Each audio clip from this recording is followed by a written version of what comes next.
Hello, and welcome to this episode of Strange as It Seems, a podcast about history, occultism, espionage, secret societies, mystery, conspiracy, and weirdness high and low.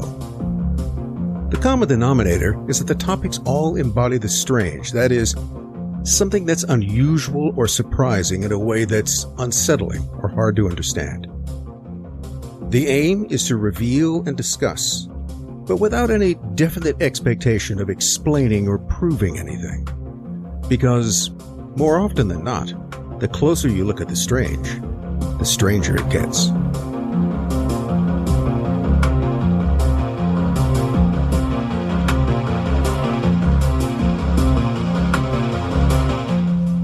Well, we're back again for another episode of Strange as It Seems. I'm here, Steven's here. You can see me. You can't see him. But say hello, Steven, so everyone knows that you're here. I've tried to set up the, if you can't tell, we have lights. Will these lights turn out well? We are experimenting with lighting. Yes. So if it turns out splendidly, Steven deserves all the credit. If it all turns out to be horribly murky, Steven deserves all the credit. No, I wouldn't. No. We're trying what's going on here. We're working. It looks okay to me. What do I know? Yeah, and I'm trying to set up my camera as we speak. But. So we're learning this as we go along. So we're back for another episode of Strange as It Seems. Again, I want to start out by thanking people for their continued support. Particularly those who've supported us on Patreon or other areas, those who've sent us money. Yes, thank you very much for that. Every little bit counts. I'm not going to beg or grovel for any more money in that case. If you feel inclined to do that, it is appreciated. Thank you, but it's, of course, never necessary. We're doing this. Why? Because we just want to. Okay, it's fun. It's enjoyable. Maybe it's informative, but we persevere. Even though our output schedule, we both apologize, is not as regular as we would like it to be.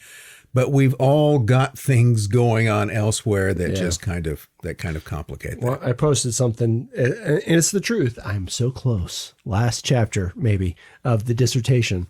So once that's out of my way, I will be much more free to pester you and stick a camera in your face. But I know you got things going on as well. So thank you. Well, I got like medical things that have been going on. So, that seems to be sort of behind me, I hope, for the time being. So we will both be unencumbered by mundane responsibilities.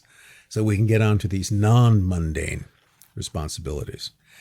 One of the things also I have to note is that the last episode we did, the one on, Mr. Epstein, has by far and away been the most viewed. I kind of figured that. Yeah. It's very topical. Everybody wants to talk about Epstein, and we jumped on that bandwagon. And again, I'm appreciative for the people who looked at that. Good suggestion, Conrad. But we're not going to. Yes, a good suggestion from Conrad Flynn. Here, let get my friend Conrad Flynn and his Substack, The Flynn Effect, a plug. It was Conrad who definitely pushed us to do Epstein, and yes, that paid off. But we can't keep talking about Jeffrey Epstein. Right. So one of the ideas is that, where do we go from here? Because anything we talk about next will probably not be as interesting as Jeffrey Epstein. Well, we'll try. I don't know about interesting, probably not perform as well, but that's not the point. It won't be as topical. There you go. Okay. Because what I really like to talk about, if you haven't figured this already, are like strange, enigmatic dead guys. And now, Epstein is dead. That's true. Maybe. Well, we're not sure, but that's true for a lot of them. And he is strange and enigmatic in many ways, but more remote in time. Definitely dead. Not just, they might be questionable when they died, but I'm pretty sure if you're talking about people whose heyday was in the early 20th century that they have departed. They have crossed the rainbow bridge to whatever fate they deserved. So after mulling over certain possibilities, what I'd like to talk about today is what I'll call In Search of the Occult Octopus. And there could be a kind of subtitle to that, which we probably won't put in the thumbnail because too many words. But In Search of the Occult Octopus, is there a modern Illuminati? Oh, yeah. Now, remember, that's one of the things that in a previous episode where we talked about the Illuminati, one of the issues was, did the Bavarian Illuminati cease to exist in the late 18th century? It came into being in 1776, founded in Bavaria by Adam Weishaupt. I'm not going to go through the whole history of it again.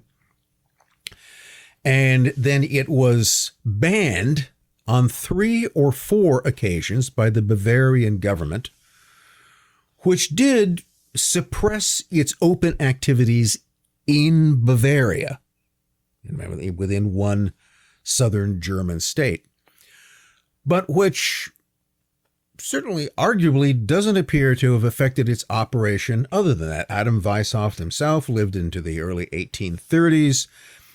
The organization moved its apparent headquarters to Paris, where some years later the French Revolution, oddly enough, broke out, for which the Illuminati were, in 2 works published in 1797, directly blamed. That is, there were 2 works of conspiracy theory by the Abbé Barruel and by John Robison, which appeared in around 1797, 1798, that is fairly contemporary, who again pointed to Weishaupt's organization as the kind of moving hand behind the revolution, a controversial idea ever since. But that the whole thrust of that would be that the suppression in Bavaria did not end the Illuminati as an organization, and that it continued to conspire and to operate for years after. The question is, how long? Now, there are also other points to sort of reiterate from what we said before. The term Illuminati simply means the enlightened, those who have been enlightened to something. But what the term doesn't tell you is what that something is. So they are enlightened, presumably to some kind of higher knowledge, but that is a secret. So I'd even argue that it's not really the name of an organization. It doesn't describe an organization. It simply describes the status of the people who belong to it, who believe that they have been enlightened to some kind of higher knowledge. It's a term which has come up before. Again, it was used by early Christians to describe being enlightened to the truth of the Gospels. It's been used by different groups at different times, like Freemasonry. It's a term which isn't owned by anyone, isn't trademarked or copyrighted. If you want to, you and your friends can go out and form an Illuminati group, and you have every right to do that as anyone else. And there have been, throughout the ensuing 19th and into the 20th and even into the 21st centuries, it's not too difficult to go around and find different groups of people. There's a group that operates online, which every now and then will send people emails offering, do you want to be a member of the Illuminati? I think that's probably a joke, but I don't know that it is in some way. I've never gotten a Neither have I. Oh, okay. I've never been approached. You sure about to that? be a member. No, I've never have been. My first question would be, are there dues? How much does this cost? What do you want? There's dues. So I'm sure there's something. So, I mean, you have to swear your soul to the devil. I mean, what's going on with the small fee? So there are still people around today who claim to be representatives of the Illuminati. What connection they have to the Bavarian Illuminati is at best case vague to non-existent. So it's a term that doesn't really define anything and can be used by anybody. But the question we're looking at here isn't that people can keep using that term, but is within all of this, is there a continual line of activity and of a kind of organizational descent from Weisshauff's original Bavarian Illuminati, which had as its goal, remember, the eradication, the overturning of all existing governments and religion, and their replacement with a one world order governed by an enlightened, that is the Illuminati, elite. Is there a continuity in this?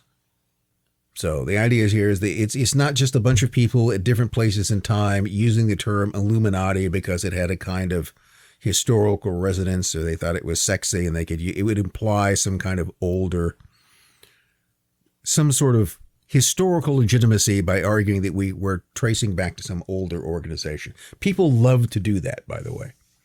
That's why even in Freemasonry, there was this,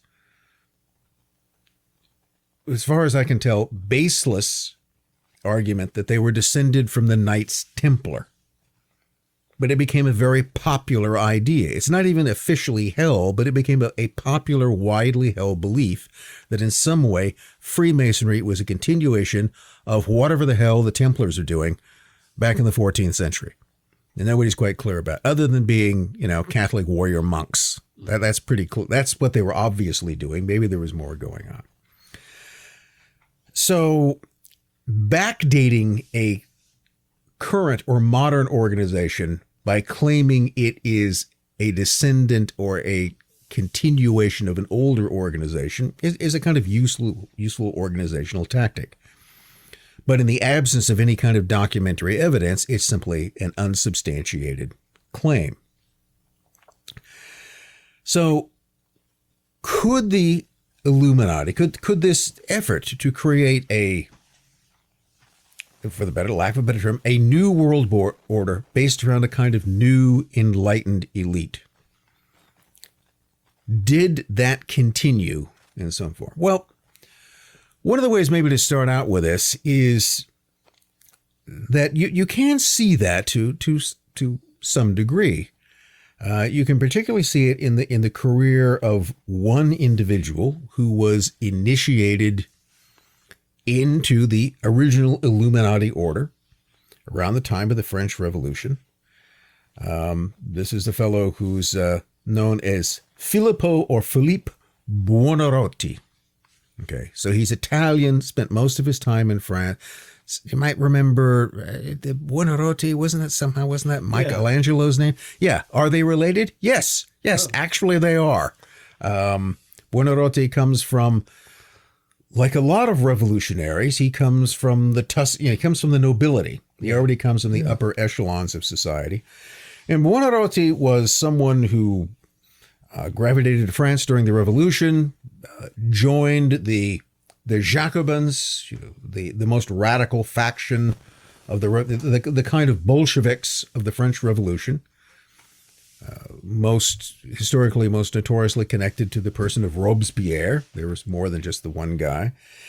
And these early radicals held sway over the Revolutionary Republic for a relatively brief period of time. Robespierre and the Jacobins fall around 1794. The revolution got going in 1789. So they're not around for long, but they left a impression. And one of the things that the Jacobins really wanted to do, one of their goals, was to completely reorganize French society. And this included not just the eradication of the monarchy. They're the ones who cut off Louis XVI's head, but also the de-Catholicization of the country, the eradication of the Catholic Church, and more broadly, in the more radical areas, the de-Christianization of France. That is the elimination of the entire Roman Catholic Christian culture of France, its monarchical traditions that were based on that, and their replacement with a new order, maybe centered around a cult of the supreme being, or of of some sort of amorphous deity, a new society based upon radical equality. And this is why later Lenin and other Bolsheviks would look back on the Jacobins, most radicals, those who wanted to uproot existing society and replace it with something else, basically what a radical, get to the root, create tear down the existing foundations, create a new one, looked as the Jacobins as heroes to this idea, that the Jacobins had not succeeded in their goal. They'd only held power for a brief period of time, but we want to basically continue the work of the Jacobins. And that's an interesting idea to keep in mind, how in the early 19th century, in the aftermath of the French Revolution, up at least really to the 1840s, maybe longer, the term communist was used. And it certainly wasn't used in the way that it would have been in the 20th century.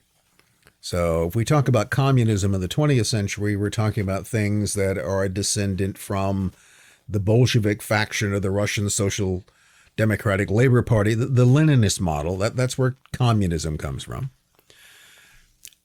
So since that didn't exist, we're talking about Marxism, Leninism in the 1820s or 1830s, then what did people generally mean when they would describe themselves as communists or talk about communism? They were identifying with the Jacobins, that the term communist was attached to the Jacobins and to those people who wanted to follow in their footsteps. So one of the things about Buonarroti is that he is one of these people who was initiated into the Bavarian Illuminati, who became a Jacobin. Now, this doesn't mean that all Jacobins were members of the Illuminati, but it means at least one of them was. And after the Jacobins fell from power and Robespierre went to the guillotine, Buonarroti was part, for the rest of his life, really, again, up through the 1830s, and through his legacy even longer, was determined to try to bring things back. And one of the first things he did is that in the aftermath of the fall of the Jacobins, he ended up in prison, threatened with possible execution. And there he met another fellow by the name of Francois, also known as Gracchus Babouf. So Francois Babouf, they both shared, they both really were, they loved Robespierre and the Jacobin ideas and the whole idea of creating this new society out of the ruins of the old. And so what was one of the things that Buonarroti did? Well, he initiated Babouf into the Illuminati. And they hatched together, they managed to get out of prison.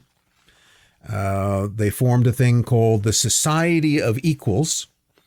And that was really just the Jacobins and their communist agenda under a different name. And there was a kind of half-baked conspiracy to overthrow the post-Jacobin government in France, which utterly failed. I think as a result of this, Babouf was executed. Buonarroti managed to go on and conspire. He would, years later in the 1820s, he would write a whole history of this event, of this failed conspiracy, of the Babouf plot, called The Conspiracy for Equality, which he argued that even though it had failed utterly, that nevertheless it was a light towards the true path. And that book was widely read in European radical circles. It became a kind of Bible, as some put it. Others described it as a revolutionary manual. Oh, sorry. Okay. I thought we had talked about that a little bit in our... I think we did. I think we're going over it. No, that's fine. Yeah. Yeah. But I'm curious, as far as that manual goes, was that well read, like through the next several decades? Well, or who admitted reading it was influenced by it? Who thought that this was a useful work? One of them was Mikhail Bakunin. Oh, really? Okay. So a Russian anarchist. So Bakunin, who goes on to play a significant role in the evolution of revolutionary anarchy, another way of destroying the established order to create a non-order. So he was influenced by it. But another was Karl Marx. Really? And so Marx also found this to be. Now, the question is, we all read lots of books. Sure. And some, might be slight. So exactly how influenced was Marx by this? Did he base his subsequent Communist Manifesto on this manual of revolution? Well, not really. It might be added that while Marx admired Buonarroti as a revolutionary figure and was read and with some degree inspired by his history of the Babouf plot, the one thing that it was an example of, it's describing a revolutionary conspiracy that failed. So it's not exactly a blueprint for success. On the other hand, within this, it gives you an idea as to where things went wrong. Mm-hmm. So note that one of the things that Marx, and of course his money man Engels, set out to do was that they didn't set out to form a revolutionary conspiratorial organization. Now, by the way, there are other people who were influenced by Buonarroti and his revolutionary manual was Louis Blanqui. Okay, who was another. Now, okay, people will go, Marx, Bakunin, Blanqui. Well, Blanqui in his day was a kind of a big deal. And Blanqui was, again, influenced by this to attempt another revolutionary conspiracy that would seize power. And his main manifestation of that was to create a group in the 1830s, which was called the Society of the Seasons. Okay. Now, that almost sounds nice. Okay. It does, yeah. The Society of the Seasons. Now, what is that? It could be a garden club. It was not. It was a revolutionary, in this terms, communist, Jacobin-inspired conspiracy to overthrow the restored French monarchy and to bring the Jacobin Revolution back to France and put it back into power. Why was it called the Society of the Seasons? Well, because of the term. Well, this is the way it worked. It was divided. The basic element were cells of 7 individuals, generally men. There would be one leader and sort of 6 soldiers who were involved. They were now called a week. Okay. So it's just like Epstein's jerky code. You could write things talking about the weeks and months. You would talk about seasons and years. Okay. But what those terms actually, so you now have one captain and his 6 subordinates is a revolutionary cell, which is a week. 4 of those combined together are, guess what? A month. 3 of those combined are a season. Okay. And then 4 seasons make up a year. So how many years were there in terms of this organization? 3 or 4. It had somewhere between 900 and 1,000 people.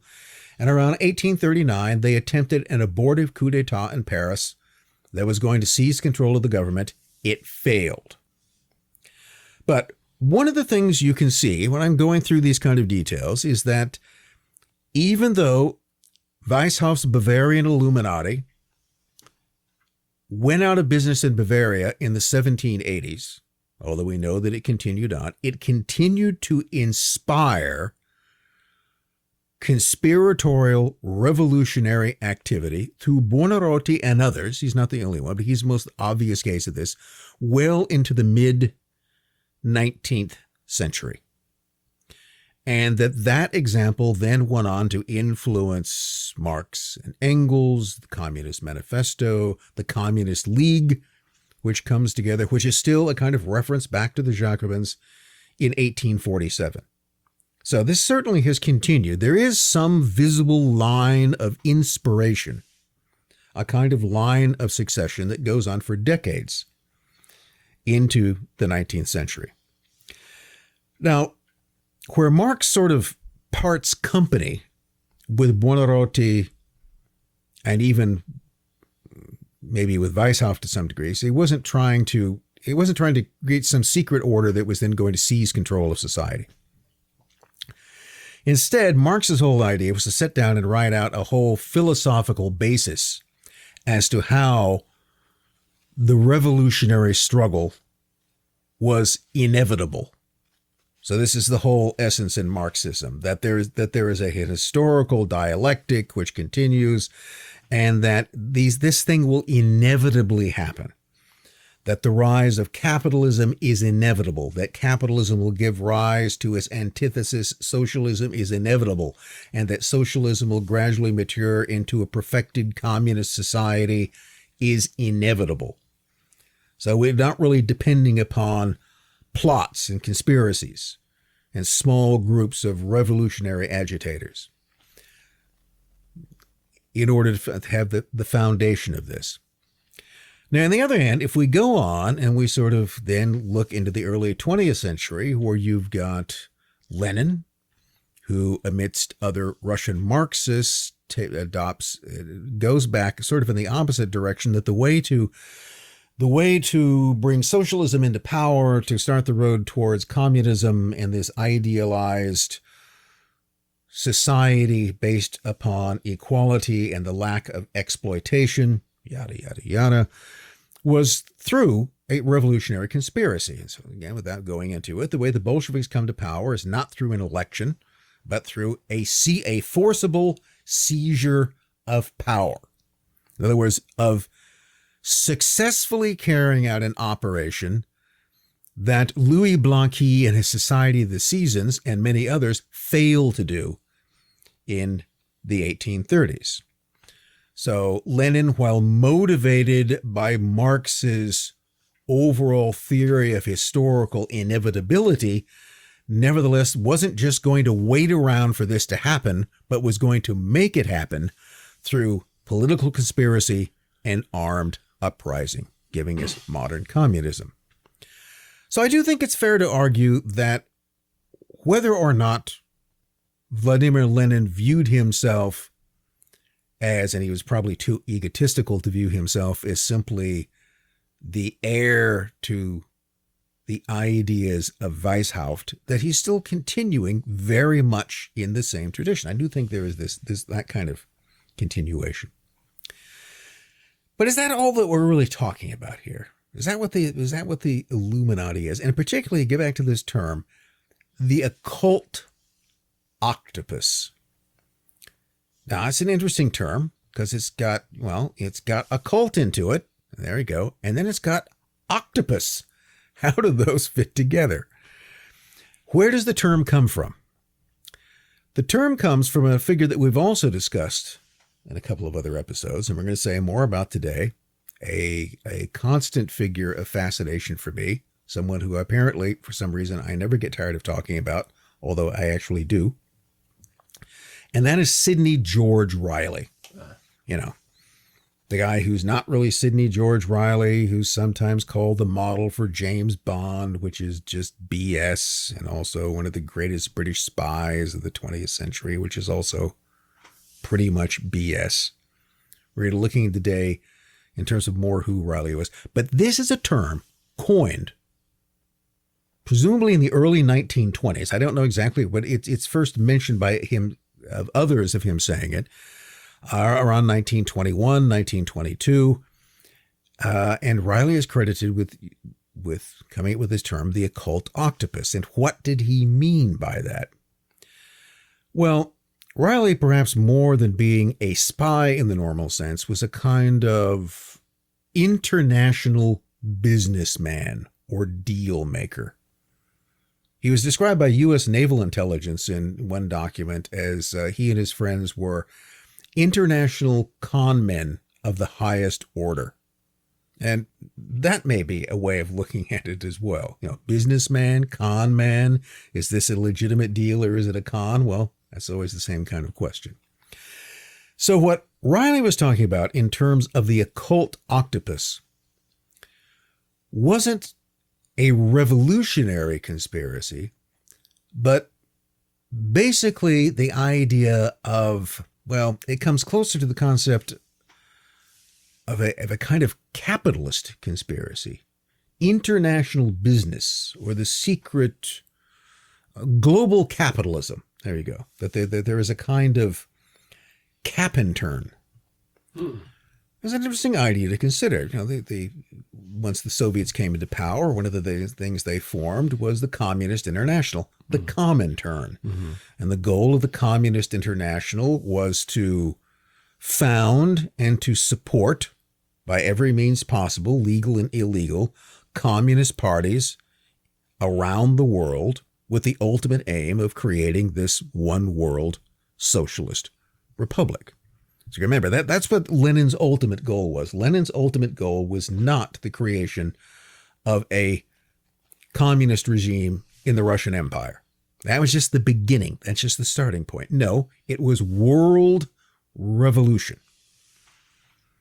That if the Soviet regime could be maintained and stabilized in Russia, it would then, through the work of the Comintern, the Communist International, it would sweep the globe with an ever-growing wave of insurrections and revolutions, which would end up with a single global Soviet republic, a one-world order under an enlightened elite, which would be the party or the leadership of the party.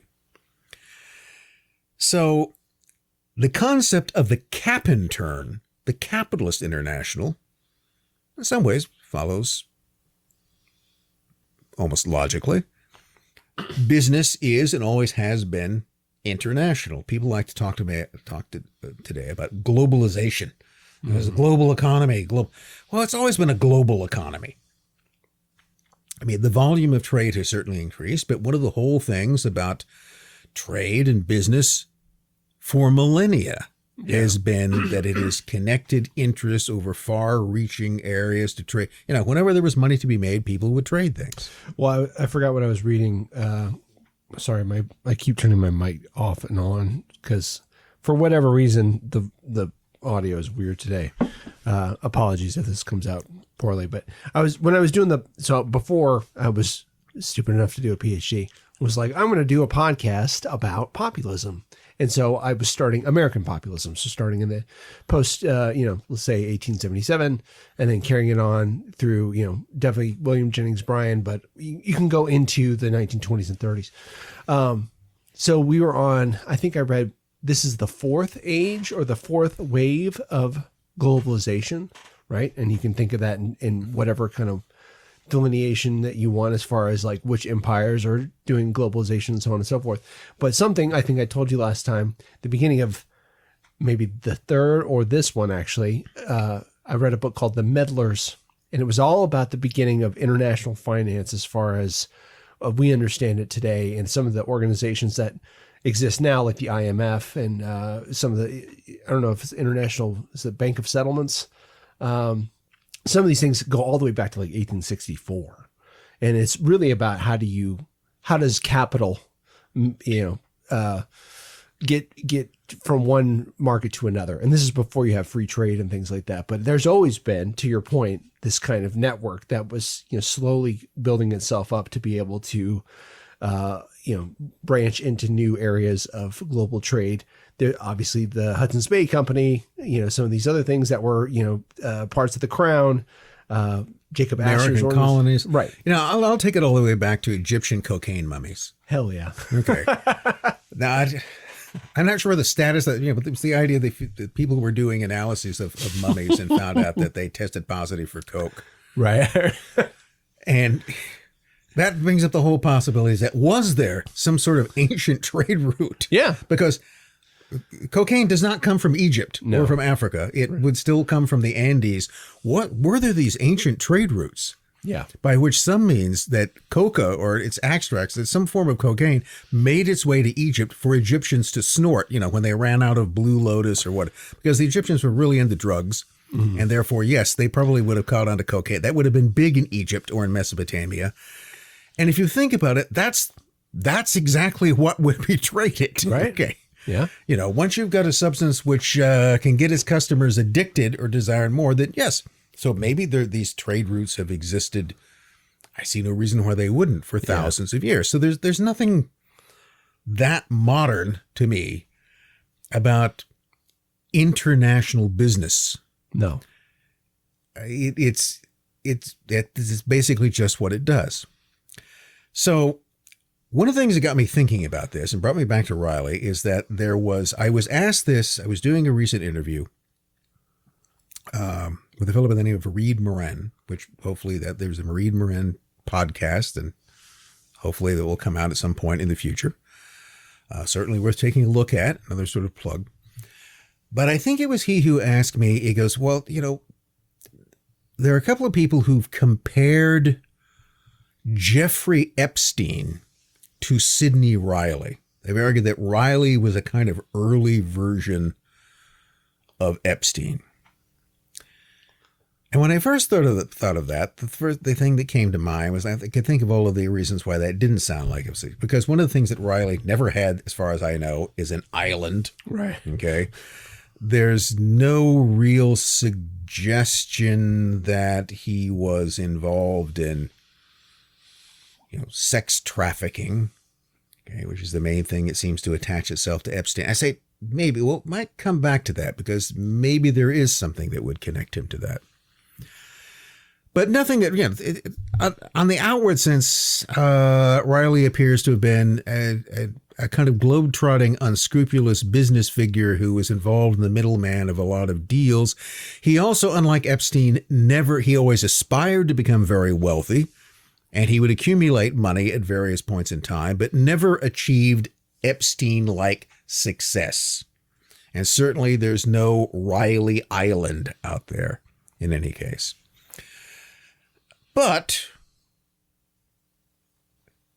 there are similarities in the sense that, going back perhaps a bit to what we were talking about Epstein in the last episode, and notice how we're going to shoehorn Jeffrey Epstein into this episode, that Epstein again strikes me as a figure is that however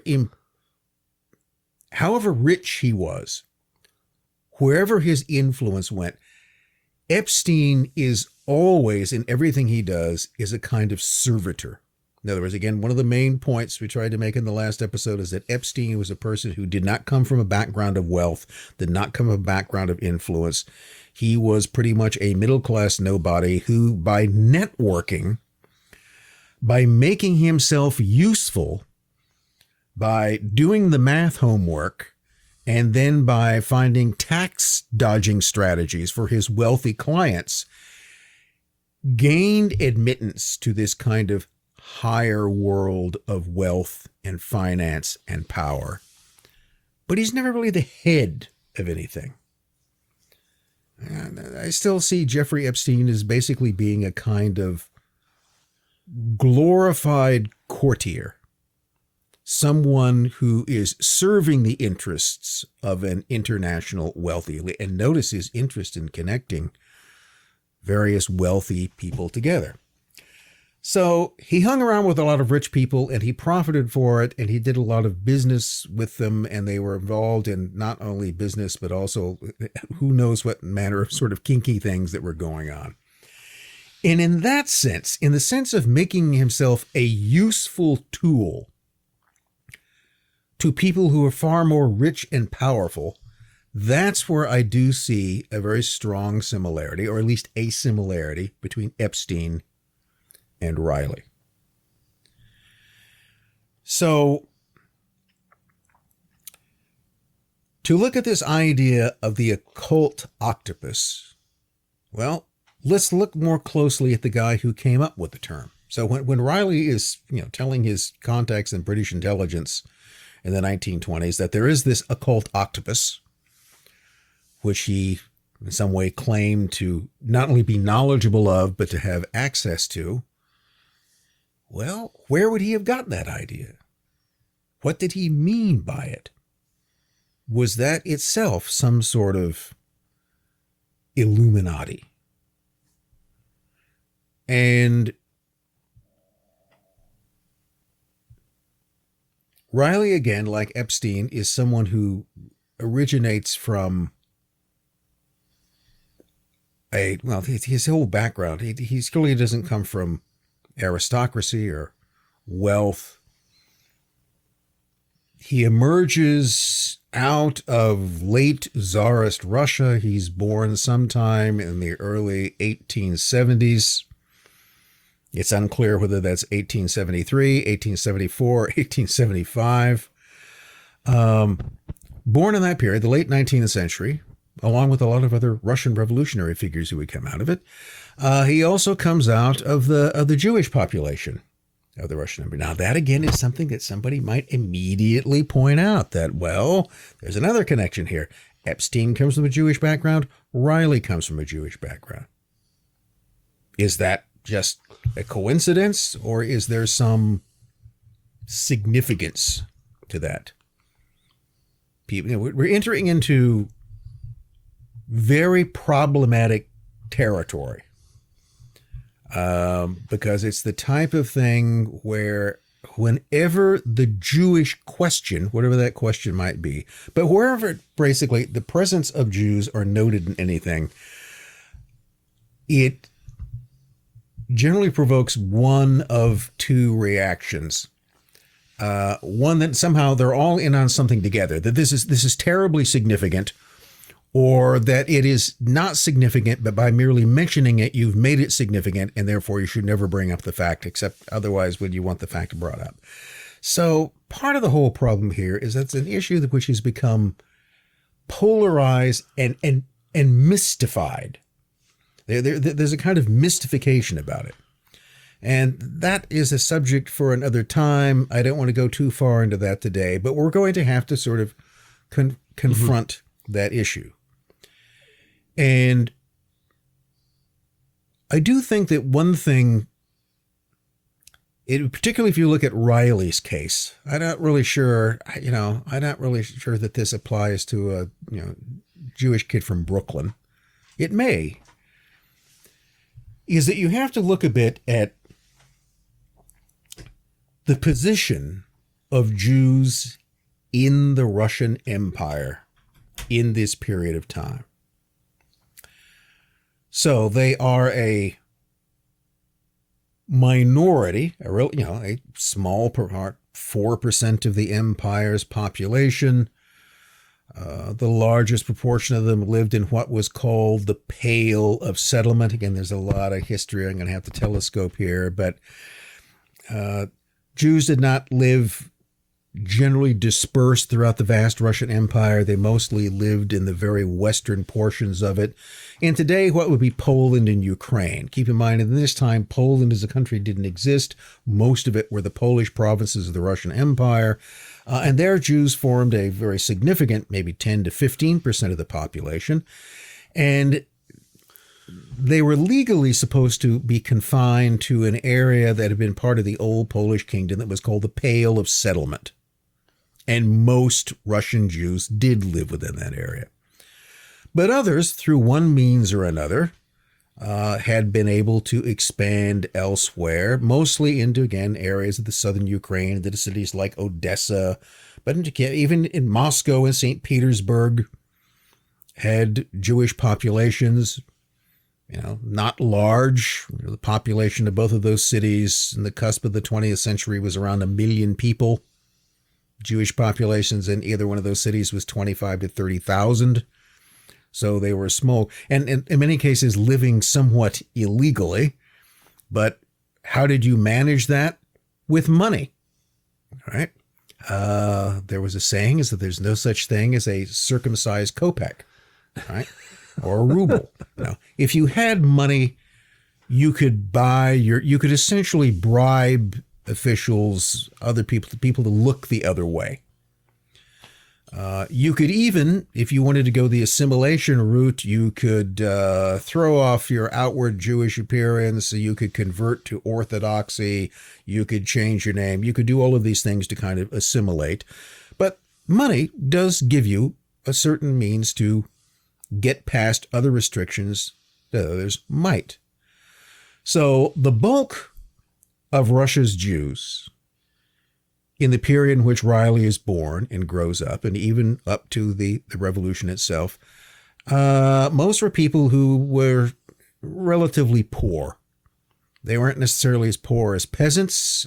Most people lived in towns. They ran small businesses. Okay, if you wanted to find a typical Jewish family within the Pale or elsewhere in this period, you would find people who were involved in the professions, or they ran small businesses in small towns. They were not wealthy. They did not exercise any particular political power. They had no real clout at all. But there are other people who, again, through the acquisition of money and who had been able to throw off some of the restrictions that would fall, to buy your way out of the inhibitions that you might have, that those people had attained considerable wealth. There was a segment of the Russian Jewish population who had, to outward appearances, been successful. And they had generally, gone from being small storekeepers or people who dealt in goose down. Okay, it could be, your whole idea was to get peasants to bring you their goose feathers so you could make pillows out of them. Had become important in industry and in finance. But these are a very small segment of the overall population. They were a kind of elite, an economic elite within the empire. It's not really clear that Reilly comes from that, because we don't know really where he comes from. One of the arguments is his original name is Rosenbloom. I'm not entirely convinced of that. I am convinced that he comes from Jewish origins somewhere probably in what is now Ukraine. I think he was from Odessa, which was itself that was the kind of Chicago of Tsarist Russia. I mean, it was a city that was just full of everybody: Jews, Bulgarians, Turks, Russians, Ukrainians. Everybody was in and out of this place. And it was an important place because 3/4 of Russia's foreign trade flowed in and out of Odessa. That's why that was such an important city, and why it grew so rapidly. So a very diverse, as we like to say, vibrant place in that point in time. But the point I was getting to is that to be a Jew in Russia in the late 19th century, whether you were rich or poor, whether you were strictly Orthodox and religious, whether or not the Jewish faith became this whole center of your life, and that the figures of authority in your life were rabbinical authorities, or whether you were someone who had completely thrown that off and had now, simply assumed that you're going to become a person of business, or that you wanted to become a citizen of the empire, to even Russianize yourself, or, as others might be, to throw off that identity by becoming a radical. And you were still categorized as in the eyes of Tsarist authorities, you were still suspect. You were still, from their standpoint, a Jew, which meant that whether you were religious or irreligious, you were part of a suspect community, a community that might have very useful, profitable people in it, people you could do business with. But one way to think of it that I've tried to determine is that, and it's not just the case for Russia, is that to be Jewish in that place and time and elsewhere was to be liminal. That is, to never quite fit. You're not part of the mainstream. Yeah. And you can assimilate. I mean, this was one of the big questions within, we could call the Jewish community or Jewish thought within Europe from the 18th century, is that how do we do this? All right. Mm-hmm. Do we stay in the ghetto and base our lives around religion and religious authorities, or do we want to become part of a larger society? And this was the idea that the goal here was assimilation. Mm-hmm. And that had, through much of Europe, not in Russia, but in much of the rest of Europe, that had, particularly in places like Germany, had achieved what we call emancipation. So really from about the time of the French Revolution up until the 1850s or 1860s, longer in some cases, there was one country to another, there was a case of Jewish emancipation, which meant that various restrictions that had been applied to them were lifted, that their position, their legal position within society was normalized. And the strong current within Jewish intellectual and social circles generally supported that. That we don't want to be German Jews or French Jews. We want to be Jewish Germans or Jewish Frenchmen. Or as one fellow put it, I am not an English Jew. I am an Englishman of the Jewish faith. So where that emphasis, and there's a very important distinction between this, the distinction that you make. But it isn't necessarily the distinction that the broader society makes in this case, that assimilation could erase outward differences, emancipation could grant equal rights and access, your position could be legally normalized, but you were still liminal, which means somewhere on the edge. You never really, in the minds of many other people in those societies, you never really became German or French. You never really would become Russian, if that was the idea. So you remained sort of both within and without.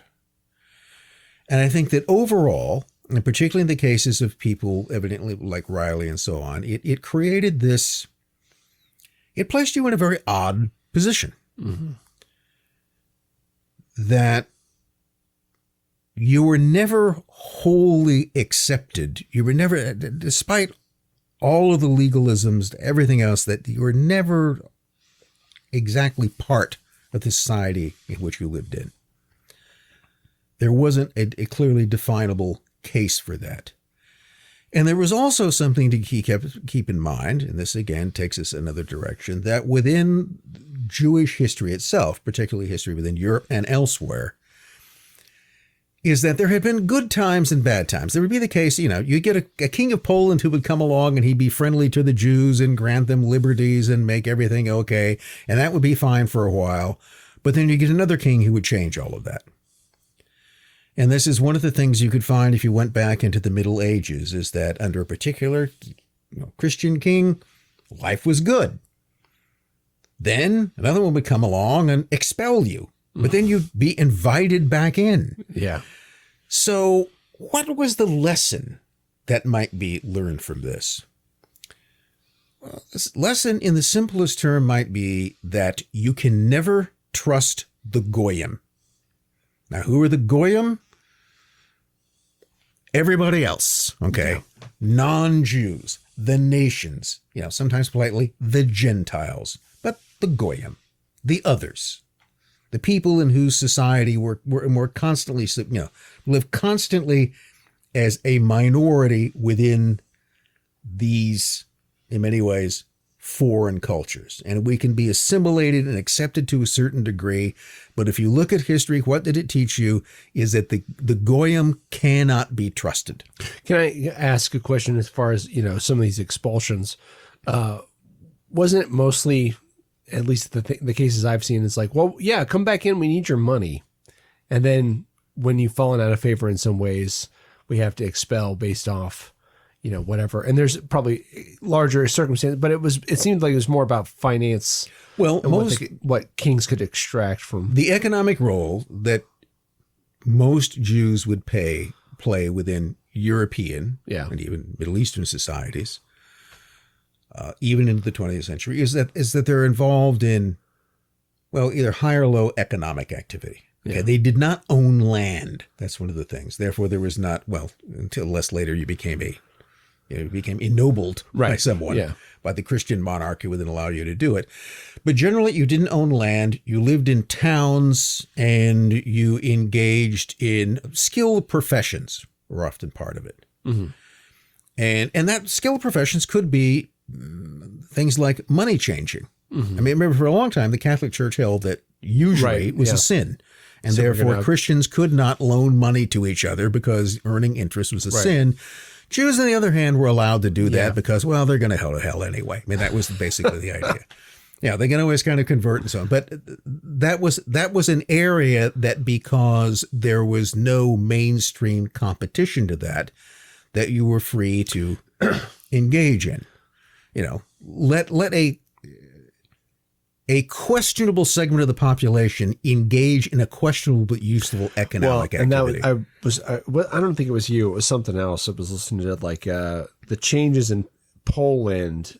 This is like way before, World War II, but it was like a lot of the farming class, that were native Polish, started to become very resentful towards the economic centers, which were primarily, 50% Jewish or something like that. And so those were the people who were also giving loans or something to that effect. So there was on top of a ethnic difference in religious difference, there's this tension about very basic. There's a different language.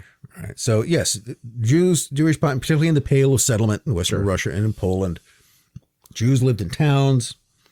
They controlled much of the local merchant economy. Yeah. So if you were a Catholic Polish peasant and you came to town and you'd gotten your dollars to pluck the goose feathers, and you came to town with bags of goose feathers that you wanted to sell for what? The best price you could get. Yeah. Who's going to buy them from you?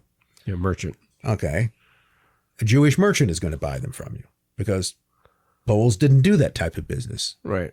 They lived in the countryside. Their overlords were nobles whose base was owning the land that you worked. So you would come into town to sell your goose feathers to a Jewish merchant who, on the other hand, wants to get the best price they can. It increases, first of all, you need each other. Mm-hmm. Because if you don't have anybody in town to buy the goose feathers, they're not going anywhere. How many do you need in your bed?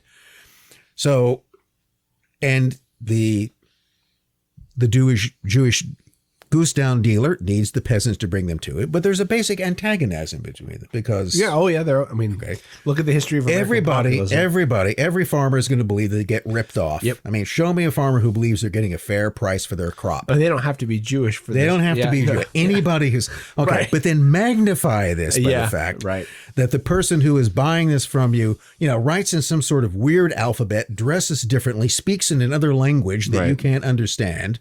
It's like you've gone to another country when you go into the town. And of course, also, you've basically learned through popular culture who, maybe killed Jesus. You're not really sure. They're kind of suspect. It just creates an atmosphere, first of all, of you continue to do business with each other because that's what's necessary to do. But it never eliminates the antagonism and suspicion that simply come out from the basic economic relationship. Right. So chances are a Polish peasant or a farmer anywhere would always feel that the dealer in town, the goose down or the grain dealer, is never giving them a fair price. But when you then add in the ethnic and religious factors of that, the system works, but there's always this underlying tension which involved in it. And I think one of the things that it did among many people, many Jews who thought about it, sort of contemplate their position, even if you were successful, is that one, you were kind of aware that this was all just sort of depended. Yeah. If you bribed officials so that you could live in Moscow to engage in business and make your money, when was that going to change? And things like that did change. So in Russia in 1891, new Tsar Alexander III comes along and he just decides that, there are all these Jews living in Moscow and St. Petersburg. Well, we're going to kick them all out. Well, a lot of people did. Thousands of people were, I'm just a whole surprise. I'm shocked to find Jews living in these towns outside the Pale. By the way, for anybody who's ever seen the musical Fiddler on the Roof, that's what the whole underlying background of this is. They're all being kicked out of this town. And they're being kicked out because the Tsarist authorities have decided you should never have been there to begin with. And much of this, the music aside, is how you deal with that. So things had been going well, and now we suddenly have to pack up and get out. So the good times could never be certain to last. In fact, the assumption was that they wouldn't. So you should better take advantage of these things and make as much money as you can. But the Goyim were undependable. They were fickle and they were changing. Now, here's another example of that, and then we'll go on, is that probably if you were to look at an area of Europe in the 19th and early 20th century where Jewish emancipation and assimilation was more successful than anywhere else, it would be Germany. Yeah, it wasn't on the eve of the Second World War like the most integrated population, Jewish population. Very small population, out of 60 to 65 million people, less than 500,000 were Jews. Most of those were not particularly religious. Almost all of them were Germans. So, they, again, thought of themselves as Jewish Germans. It's a fair amount of intermarriage. Intermarriage was more common than you might find. But you could argue that no Jewish community in Europe on the eve of World War I had been more successful in assimilating itself in society. Now, that didn't mean that anti-Semitism, that is anti-Jewism, didn't exist. There was lots of resentment about it. There was a small anti-Semitic party in Germany. Didn't really get anywhere. I mean, one of the things to notice is that it could tap into a certain level of resentment. There was always that kind of criticism there. Even Richard Wagner would argue that Jews couldn't compose music and therefore they shouldn't have any part in he wanted to create a music for the German culture. Yeah. Which featured lots of women in horned helmets shouting loudly on stage.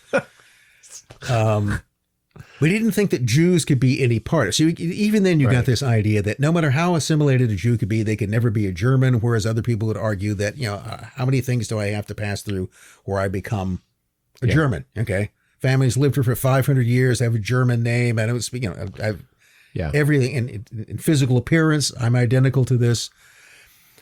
This, by the way, is one of those things, a topic for another time, is what eventually spawns Zionism. Yeah. Which is that, look, no matter how much we assimilate ourselves, we're never going to be fully accepted. So the only substitute for that was we have to go found our own country. Where we can pick on someone else. If we ever do a Zionism episode, I would love to explore the whole, like, everybody points at Theodore Herzl and stuff, but I'm shocked. I'm shocked on how racialized a lot of this language is, but I would assume at the time it's harping on or it's pulling from existing, ideas of eugenicism and things like that, and just applying it to the Jewish people themselves, right? And saying that that's what a lot of that early, pre-Balfour Declaration type. Well, that gets into the whole other, even trickier question, trying to figure out who's a Jew and who isn't. Yeah. And how exactly that is determined. Right. And that even vary. Can't even agree upon that, really. So, I mean, the basic sense it should mean is that if your mother was Jewish, you're Jewish. Yeah. All right. But traditionally, if your father was and your mother wasn't, you're not. Okay, you're maybe sort of, kind of, but you're not really. So and that may be a key point here to keep in mind, is it was never simply a matter of religion. Okay, so I would argue, and others might disagree, is that being Jewish was never like being Catholic. Catholic carries no ethnicity with it. It is a universal religion. It is simply the following of certain recognition of of religious dogma and authority. And Judaism as the traditional religious practice among Jews, but that has nothing to do in terms of lineal descent. It is a kind of biological community in which biological descent, matrilineal or otherwise, is very important. Can you convert to it? Yes, but very few people did. That wasn't the issue in Judaism. It was people converting out of it as opposed to relatively few people converted to it because, well, for one, it offered no social advantage in these societies. What all of this boils down to is that it left Jews like Reilly, Rosenbloom, whatever his name was, and many others, whether they were rich or poor, in a kind of weird position. And it complicated, and it's one of the things that I think very often I think in Russia in particular, it attracted Jews perhaps disproportionately to revolutionary ideologies. You know, people like Trotsky, you know. Now, Trotsky came from a relatively affluent Jewish family. In fact, we're going to come back to Trotsky because there's this connection between Reilly and Trotsky. So, you know, sometimes his father is described as a Jewish farmer. No, his father ran a brickworks. He was quite a successful businessman. Wasn't well educated, wasn't religious at all. Doesn't seem to have cared at all about being Jewish in any religious sense. He was a guy who was going out to become successful. And he did that by farming, and by, you know, establishing a brickworks, by marrying into the Zhivatowski family, by marrying Anna Zhivatowskaya and her brothers, who would all then go on to become very successful businessmen. So that's interesting to keep in mind. Future communist revolutionary Trotsky, Bronstein, comes from a family of successful capitalists. But always, again, in this kind, you know, they were successful sort of in spite of the circumstances behind them. Now, becoming a Marxist, that is, adopting a political view which now defined people not by race or religion or by ethnicity, but by class. See, this is one of the things that Marxism could do, is it could allow people to come in and throw off that identity. The idea is that I no longer identify as a Jew or Russian or anything else. I identify as a member of the revolutionary proletariat. You know, even though I was born into a rich middle class family, I still identify as a member of the proletariat. It was a way. I mean, my impression of it, and this is simply that, is that if Jews were attracted to revolutionary ideology, it was in many ways for the unspoken purposes of throwing off their Jewishness. It was a way to enter into a political idea where that no longer had any meaning. It's a large topic of its own, and it's extremely controversial, and there are all different sources of opinion. It's like arguing who really counts as a Jew and who counts more than others. And I don't know, and I don't think anybody else does. But it's a constant source of argument that would take place. But it does place them in a position that any other group really didn't have. There's nothing else quite like them. Closest maybe we could come to is Armenians in the Ottoman Empire were somewhere in that position. But the one thing was, you know, I was thinking that, you know, that German Jews had apparently were the poster children for successful assimilation. And look how wonderful things are. And had a little, well, then what happened? Right. All right. That's one of the, okay. You want a lesson of never trust the Goy? Things are going just fine. And then wacko. Yeah. All right. Right. Nazis come to power. And how did that turn out? So you can't really depend upon anyone else around you, which meant that, well, who can you depend upon?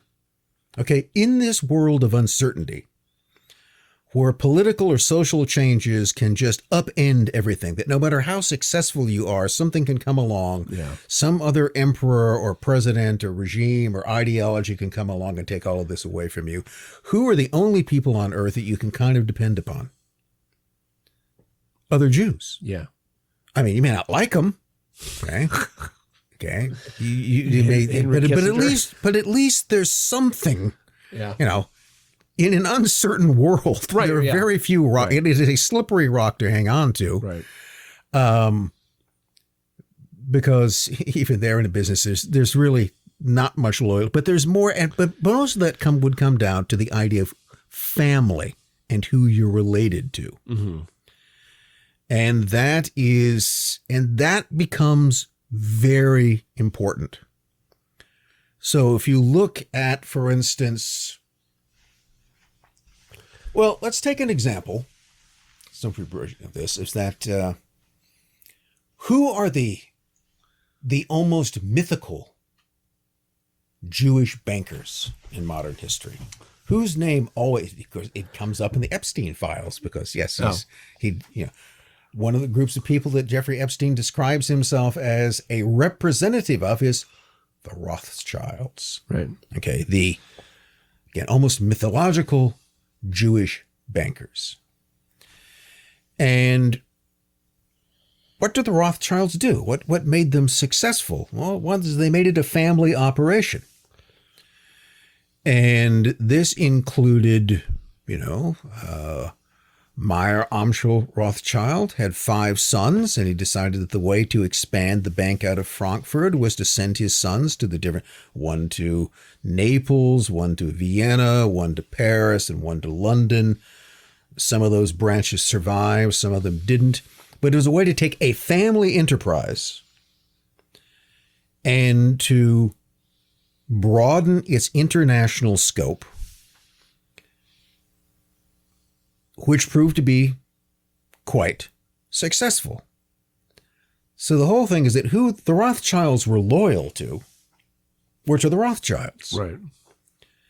And they're not even particularly interested in sharing this with other Jews. So one of the things that becomes interesting if you look at Rothschild marriages, particularly in the 19th century, they eventually kind of got out of this habit, but for decades, the way that you would maintain the integrity of the family empire was to only marry other Rothschilds. Oh, yeah. So that a large percentage of the marriages, the ones you most often hear about, are the first cousin marriages. Yeah. What is actually, I think, more disturbing to modern sensibilities are the uncle-niece marriages. Ew. Yeah. See, that's essentially, you would marry your uncle. And, did that create a certain degree of inbreeding? Yes, but it kept things within it. And so if you tend to look at what might be termed Jewish banking families, and there were dozens of them that would emerge, almost all of them, many of them tracing their origins back to one single city, to Frankfurt, that they became a subset within the larger Jewish society because those families tended to marry almost exclusively with each other. I mean, if it wasn't Rothschilds marrying Rothschilds, it was Rothschilds marrying Wertheimers or Schiffs or others, but you can kind of come down and you can map out these families. You can notice it's a relatively small group of people. Basically, it's a nobility, which there's archaeological evidence that the first, what do they call that when you marry within your own family? I'm not talking incest. I'm trying to think of the other word, but the oldest example of this from archaeological endogamous. Thank you. Yeah. Of an endogamous aristocratic set occurs in like Ireland.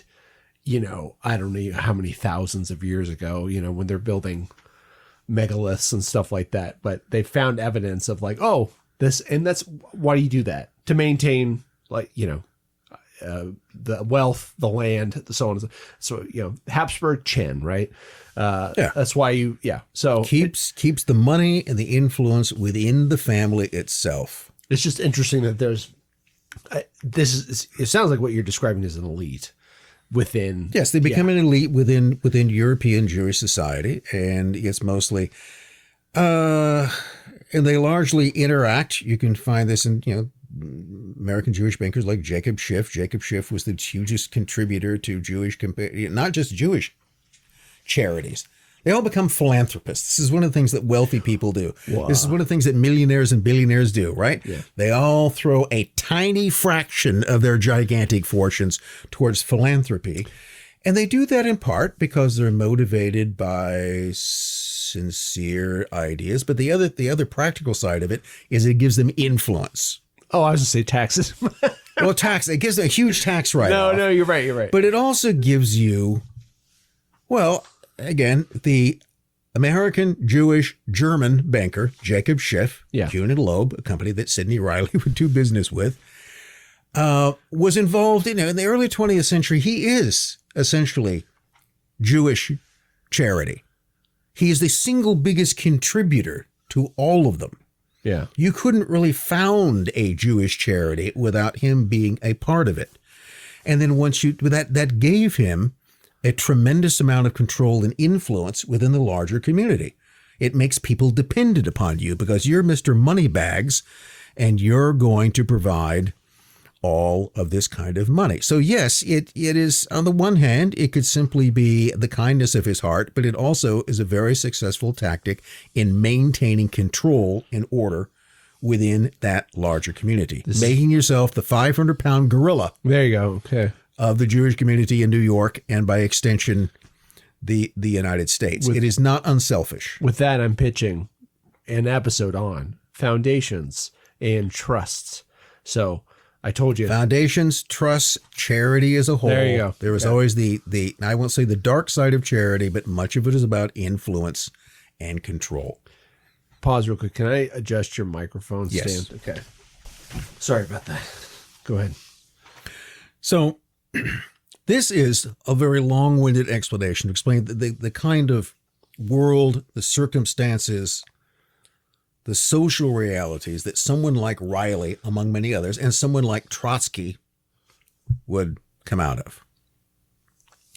Now, an interesting thing about Trotsky, real name being Bronstein, okay, that will be his revolutionary pseudonym, and Rosenbloom Reilly, is that not only do they both come from the same neck of the woods, the same Jewish background from the late Russian Empire, probably somewhere around Odessa.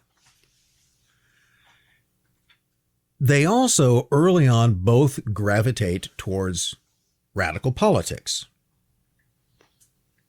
Okay. By the time that Rosenbloom shows up in London in the 1890s, he's connected with Russian revolutionary emigre groups. The other thing that probably connects them together is family. Okay, this whole idea of the interrelationship with people. So, Trotsky's father, Bronstein, had married into the Zhivatowski family. And the Zhivatowskis had, well, there was the one daughter, Anna, who became Trotsky's mother. And then there were Trotsky's uncles. And the one that he was closest to, as mentioned before, is Uncle Abram. Abram, I think, is the second eldest. But there was the eldest brother, David, and then there was Abram, and then there was Tevel, or Timothy, he would later change his name. And then I think there's Eliodor is the fourth one. And all of them became successful to one degree, but Abram would become the most successful. And this was a fellow who was a kind of his favorite uncle, if there was one. One of the few that Trotsky would later reminisce about. And then they had a relationship that went on. We've talked about Uncle Abram. So Uncle Abram is, and the thing about Uncle Abram is that he's going to become Sidney Reilly's friend and employer. So by the time we get to the period of World War I, Reilly will work for Abram Zhivatowski. Work with him, work for him. The relationship is never entirely clear. I mean, Reilly's working for a company that Zhivatowski controls. And in the way that these things work, it fairly convinces me is that Reilly, Rosenbloom, whatever his original name from, is some kind of shirt-tail relation. Okay. Because generally, Abram Zhivatowski would not put a person in that position of trust unless there was some other connection between them. Yeah. Now, an example of that would be is that when the First World War rolls around, there is money to be made in supplying the Imperial Russian Army with guns, ammunitions, all of the war supplies that it's going to need. And even before the war breaks out, Abram Zhivatowski, who Reilly had been working with prior to that time, Reilly's off on the French Riviera at this point, so he has some money. And Abram Zhivatowski calls him back to Petersburg, which was then the capital, the imperial capital. and sends him on a mission to Japan in order to purchase war supplies. Now, here's a little interesting thing about this. This is before war has been declared. It could be coming. But Abram Zhivatowski is, well, what's he doing here? Is he taking a flyer? Is he just assuming that the war is going to break out and he's going to position his financial agents and purchasing agents in these countries on a kind of speculative basis? Or does he know that the war is coming and that's why he's doing it? You know, how much pre-planning? Now, this comes into another sort of modern, we'll call it a myth because it's something that cannot be demonstrably proven. But the idea is that things like world wars just don't happen accidentally. That, to put it more simply, that the idea that the whole First World War is a conspiracy. It is planned, that the assassination of Franz Ferdinand is a operative excuse. It is a crisis that is created and then deliberately turned into a war. Could have been settled in any number of ways. I mean, again, if you're looking at it historically, there's no reason why the assassination of Franz Ferdinand would have necessarily resulted in a general European war. It's an issue between Serbia and Austria-Hungary, and it could have remained an issue between Serbia and Austria-Hungary. And there's a lot of questions as to why it didn't, but one idea is that when things work out a certain way is because it's planned that way. So that would bring up an interesting question. How well connected in 1914 was Abram Zhivatowski? Well, he had become, he didn't start out terribly well. He and his brothers started out, they mostly dealt in construction. So this gives you an idea. Trotsky's father ran a brick factory, maybe and the bricks were marked with B for the Bronstein brick factory. Supposedly you can still find brick buildings in Ukraine that haven't been blown up. They're still made with these bricks. Wow. And they the first thing you find them dealing with is in lumber, a sawmill. They're operating a saw. So you can see how this kind of bricks and a sawmill. I've got timber, you've got bricks. We would do what? We put up buildings. Mm-hmm. And they kind of, at another point, Abram Zhivatowski sells ready-made clothing in Astrakhan. All right.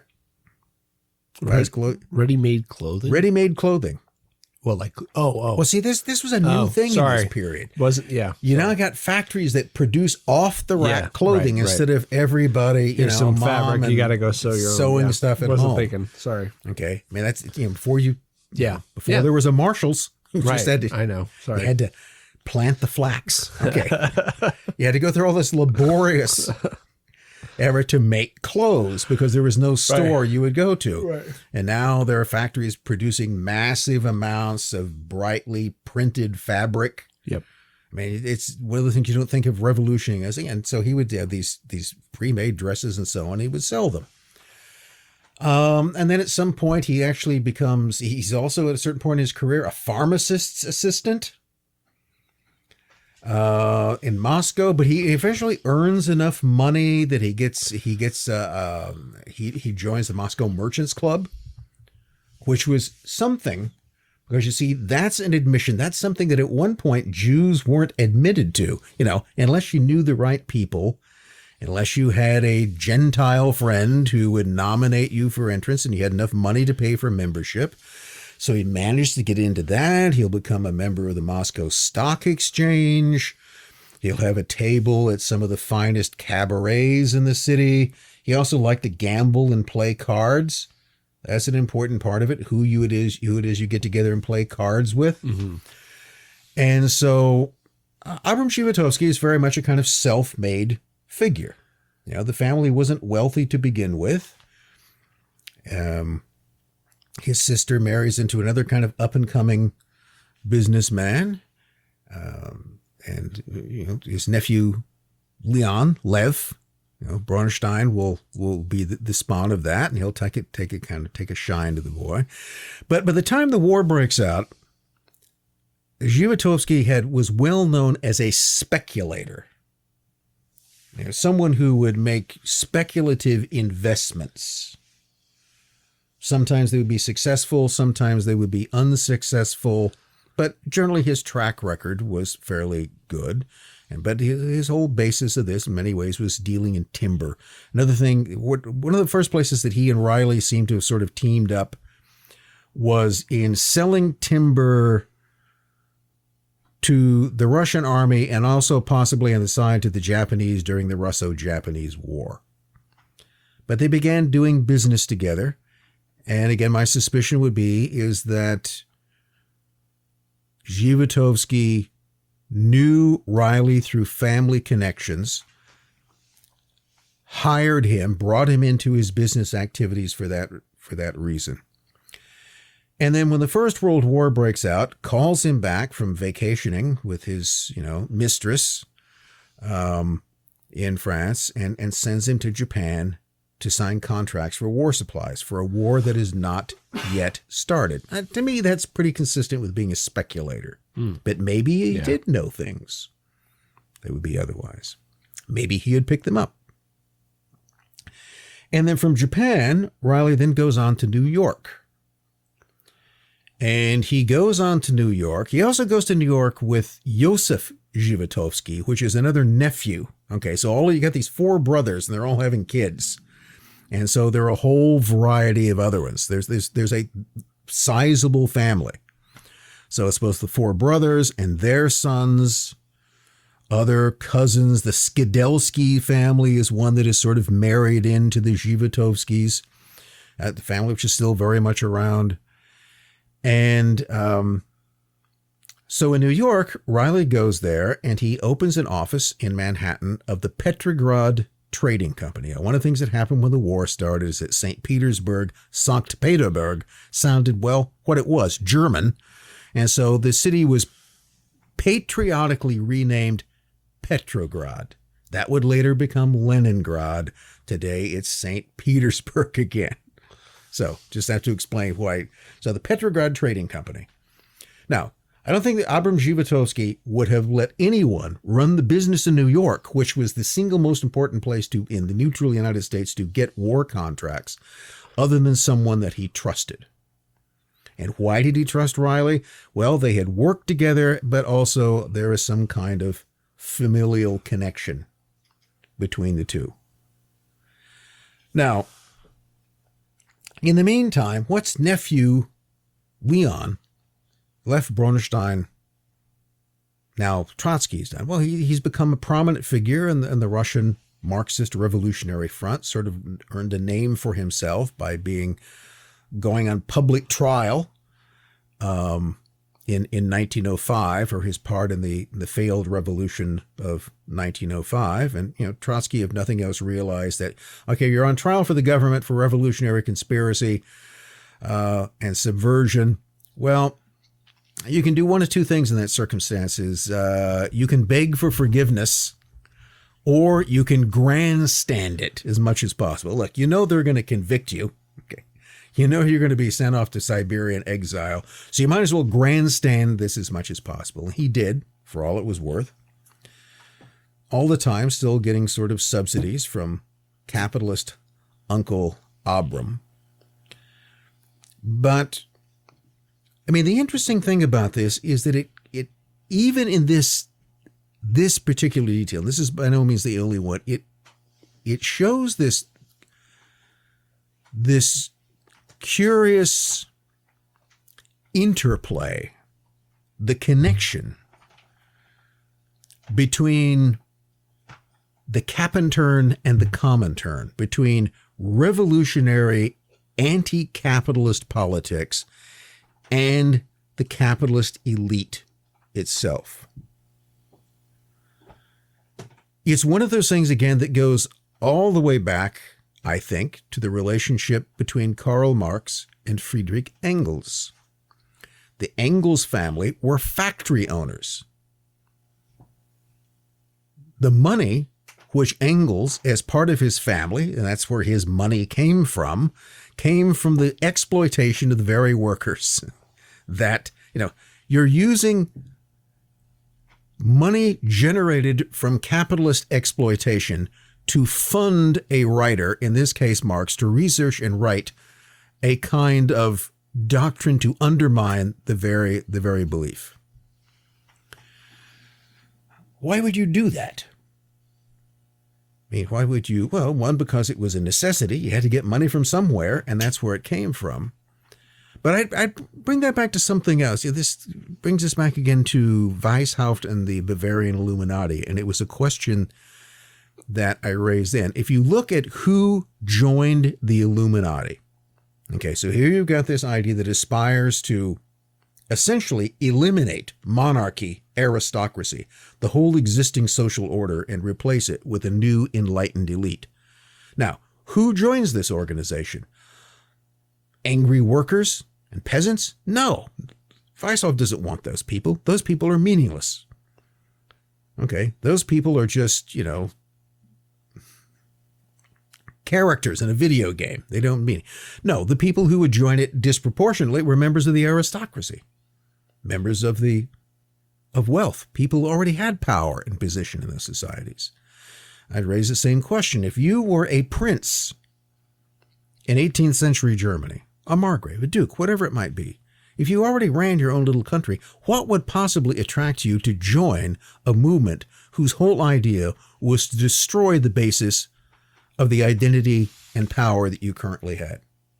Why would a prince join an organization whose idea was to make princes obsolete? Because it promises you something higher than that. It promises you that you will become part of a new elite, a new rationalist elite, a new pure elite, however it is you want to imagine, whatever sort of you're being sold about this. But you are basically convincing members of the existing elite to turn on that, to repudiate their background and their class and their wealth, to willingly participate in the destruction of a system which has created them, on the promise that they will achieve greater reward and greater power in the new system. Now, that, I think, doesn't necessarily explain, but I think it sort of ties into the idea as to why someone who is a capitalist, someone who has made their money in business, who's made their money in speculation and exploitation, why they would, on the other hand, be secretly or not so secretly convinced that supporting the revolutionary cause was a good idea. Because those two things are somehow, their success in the capitalist realm was a means to an end, which was to acquire wealth and position, but it was not the end in itself, that they aspired to something. They needed to justify their existence by some other means. So Reilly, like the nephew Trotsky, are radicals that capitalist Abram Zhivatowski, apparent, successful businessman, utilizes in his business venture. And they're perfectly willing to do that as well. I mean, again, the practical thing is that that's money that can be used for the revolutionary cause. And Zhivatowski's view on this might be is that, well, if and when the revolution comes, people like my nephew will have positions of influence in it, and they will therefore repay me, if nothing else, out of familial obligation, by seeing to it that my interests, that maybe I won't be doing business as I did before, but I will still have some place within this. It's an investment. You're investing in your nephew, the revolutionary. You're investing in Reilly, the revolutionary turned businessman, because that's the way of making money in the meantime. So this work, I think this is where it's through his experience with Zhivatowski that Reilly comes up with this whole concept of the occult octopus. But there's also that octopus. Why an octopus? Why not an occult parrot? Why not an occult slug? Well, because the octopus has tentacles, and this is the way we imagine octopi, as having multiple limbs who move in and out of this. That it's a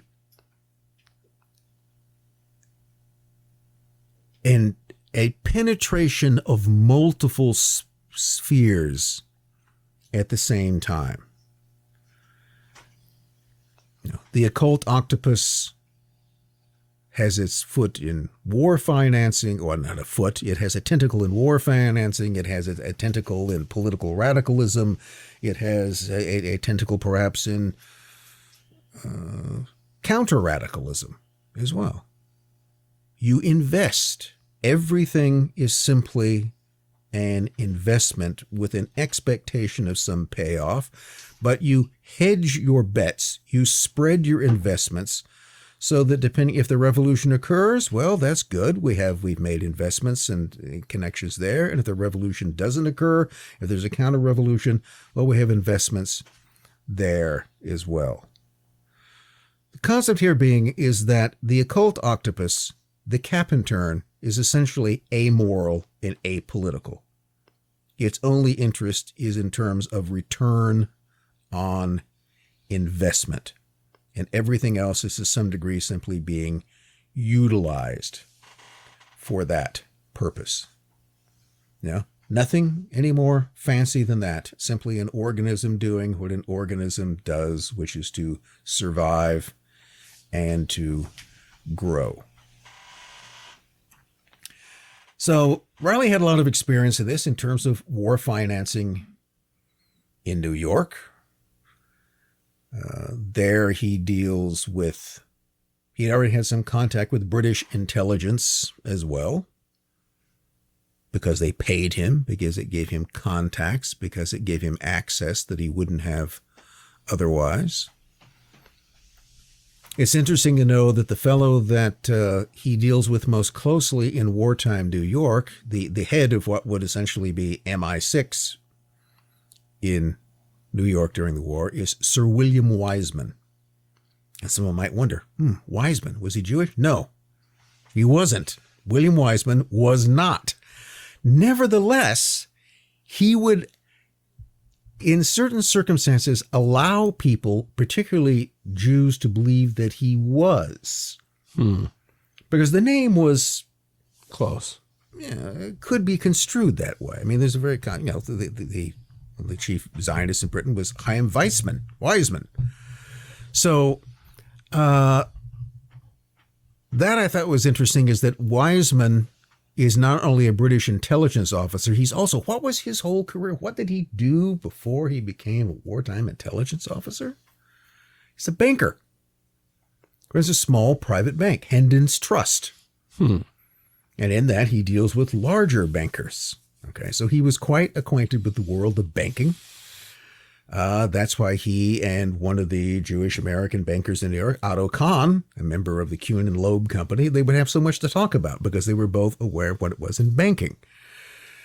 And Wiseman is interesting because he is a non-Jew who will allow people to think that he is or might be Jewish because it would otherwise facilitate his connections. If he wanted to impress the right Jews, that's what he would do. But of course, it was deniable under other circumstances. So the thing to look for here, and this I think is the great disinformation that often comes into people obsessing over how many Jews there are, is to note that the key element of what you're missing isn't these people's ethnicity, but what business they're involved in. The thing that would bind people together is banking. It's finance. It's the movement and control of money. And that tends to have a rather wide spectrum that goes back and forth. if you looked in the early 20th century in European American banking, do you find Jews in prominent positions? Oh, yes, you do. Quite a few of them. But never exclusively so. And that's where there becomes a common interest upon those who are involved in finance. There is a commonality among those involved in the realm of finance that I think outstrips everything else. So Reilly is acquainted with Wiseman. He and Wiseman go on to be acquainted after the war. Now, one of the interesting things is that Wiseman had a very important role from the British intelligence standpoint in New York during the war, and that was to bring the United States into the war on Britain's side. Mm-hmm. That was a specific goal. That wasn't something that just kind of accidentally happened. And he did that by using another figure, prominent figure in Wall Street, Colonel House, from Texas. Yes. Okay. A Texas colonel, not a real, but Edward Mandell House, who also was not Jewish, although you'll see people attempt, anyone who seems to have some kind of a possession will get into this. So he isn't anything but he certainly knew many people who were, but House becomes, for reasons that are still largely inexplicable from historical reasons, find me an historian who explains exactly what the relationship between Woodrow Wilson and Edward House was. Right. Other than Wilson somehow becomes psychologically dependent upon this guy and for years basically does everything he tells him. House effectively becomes Wilson's controller. It is House who facilitates an agent of British intelligence, Sir William Wiseman, to get access to the president and the White House. Why? Because House is, the thing that seems obvious to me, is that he is a British agent. He is a British political and financial agent. Now, if you look at his role on Wall Street, he's not a big player. I mean, House he has lots of investments in different things, but he's not a major figure. I mean, he's not a Carnegie or a Schiff or any of these things. But he knows people. He has influence. He has networking. He knows the British Foreign Secretary. You've got Wilson, who, when he still thinks he's trying to negotiate some sort of peace before the U.S. enters the war, who does he send to as a kind of envoy to Britain? He sends House, a British agent, to negotiate with representatives of the British government. The British send over a spy chief to New York specifically to bring the U.S. into the war, and House facilitates his access to the president. So you've got other dimensions. Now, so that sort of gets us into the realm of politics and espionage, right? But that's always connected to money. Okay. The war is about money. And one of the reasons the war is about money is where by 1916 is Britain basically getting most of its war financing? From New York, from J.P. Morgan and Company. J.P. Morgan and Company basically opens an open line of credit for the British government. And they become essential. Britain could not financially have continued the war after 1916 without the support of American capital. And by the way, the Morgans are not Jewish. Yeah. So you're looking at something else here. To focus upon the Jewish standpoint is to look at one aspect of this and not to look at the larger picture. I have a book that I haven't gotten through because it's just huge. God, what's it called? It's got it's about 5 or 6 super influential early 20th century, mid 20th century Americans, one of which is Jewish. The rest are not, and they're all related to, it's like Harriman. So Harriman was related to railroads. I think it was railroads.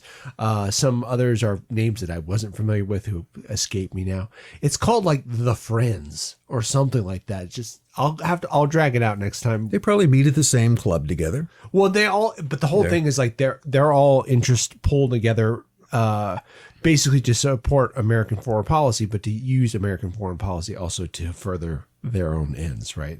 So it's nothing that I think most people who listen to the show are unfamiliar with, but just to point out that it's, I think I heard somewhere, it was like for every one, Jewish banker, you have, 5 Gentile, you have Gentile bankers on the other hand who are, what you should pay attention to are the bankers. Right. Yeah. I know.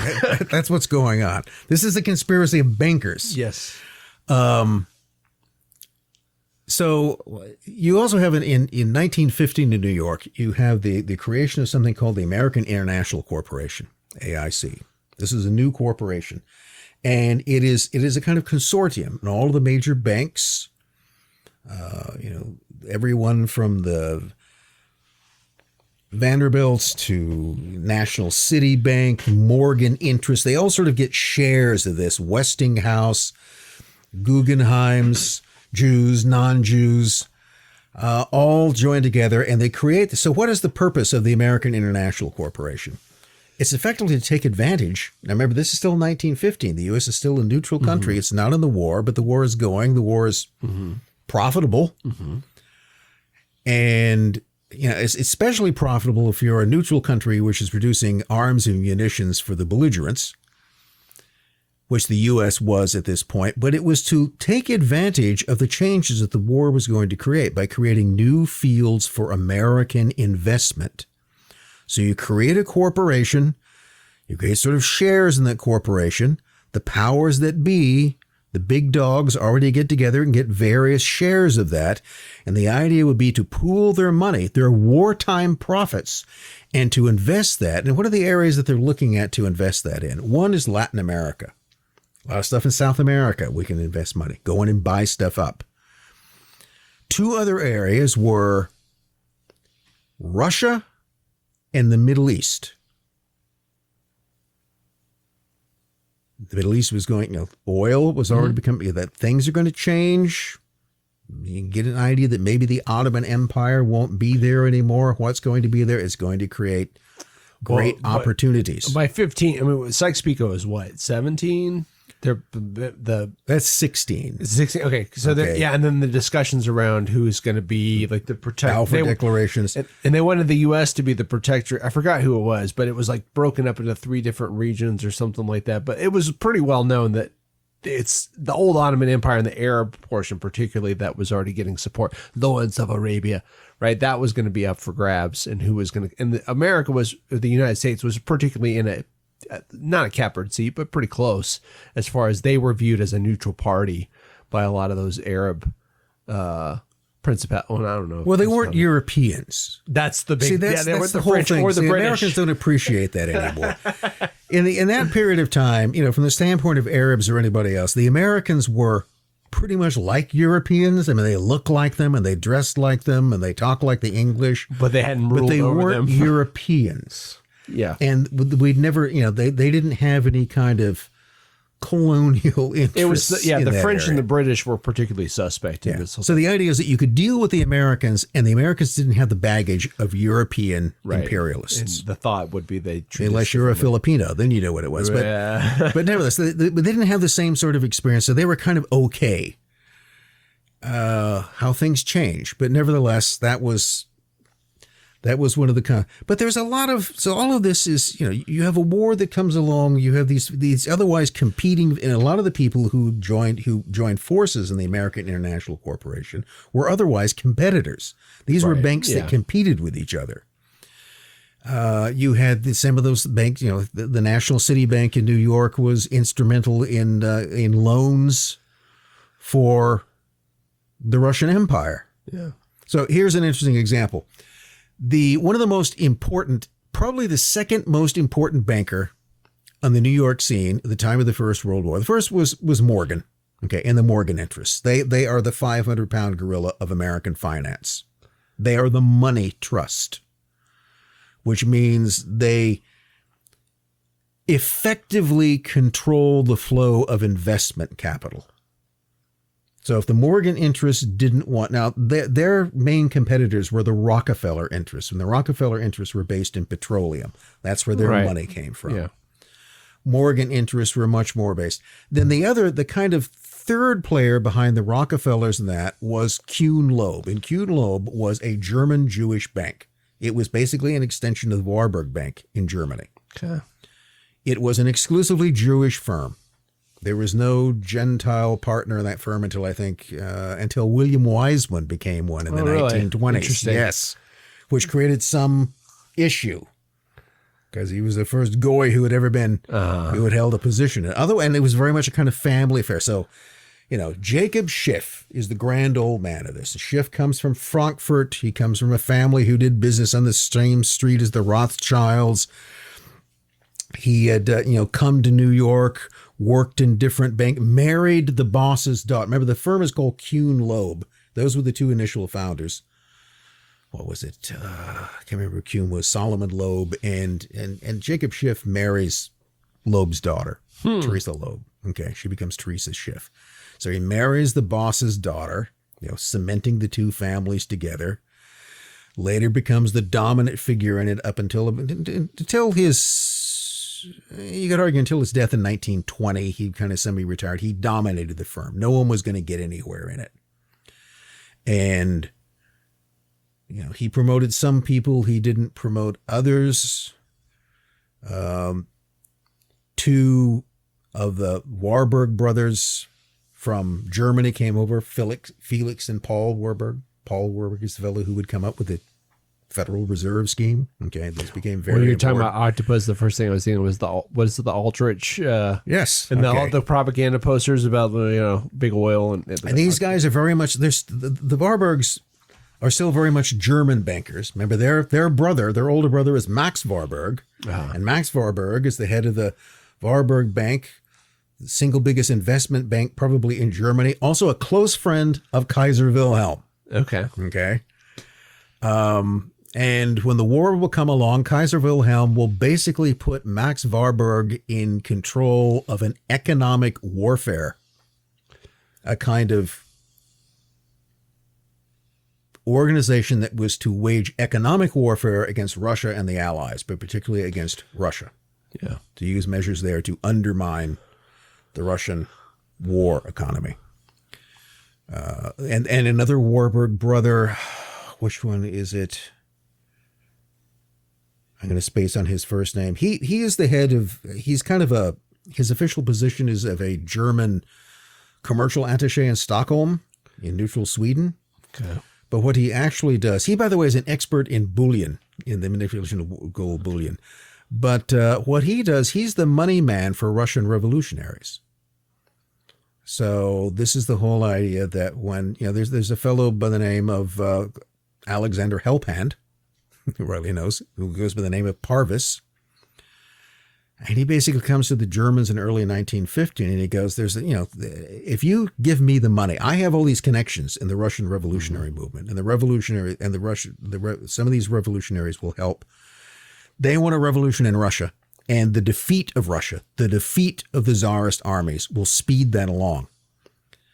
So it is in our interest and it is in Germany's interest to fund revolution in Russia, because that revolution will undermine the Russian war effort and relieve Germany of a two-front war. And the Germans do that. The question isn't whether or not the German general staff provides money to Russian revolutions. Lenin and others, only how much was provided. So a deal is made. Here again, you can argue this is the occult octopus. Aristocratic, certainly non-revolutionary, nothing in the personal views of members of the German general staff or most of the Kaiser's government would have been sympathetic to the views of Russian revolutionaries. Least of all Lenin's views. But nevertheless, they are useful in the idea that funding revolution, supporting subversion in Russia will aid our immediate war aims.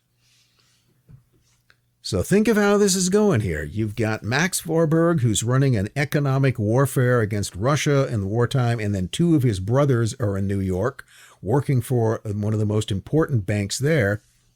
Now, one of the things about Jacob Schiff is that Jacob Schiff hated the Tsarist government. Well, effectively, he kind of hated Russia, although he would always try to pretend that I don't hate the Russian people, I just hate their government. But he hated the whole thing. And he didn't like it. Why? Why didn't he like them? Because the Russian government, in his view, persecuted Jews, which they did. You know, you can get into arguments as to how bad the conditions were, but there were certainly inhibitions, restrictions on Jews in Russia that didn't exist elsewhere. And Jacob Schiff, although he is not a Russian Jew, his family isn't, he's never set foot there, would probably never invite Russian Jews into his house because they're weird. That, from his standpoint, you know, very much an assimilated Jewish German, that Schiff decided that it was a moral affront to his sensibilities that the Russian government persecuted his co-religionists, and therefore one of the things that he steadfastly stood against was supporting any loans to the Russian government. He made it very clear that he would restrict, and by the way, he had also would supply money to Russian revolutionaries. He did that in 1905. Is that because he was personally a revolutionary? No, he did it because he hated the policies of Tsar Nicholas.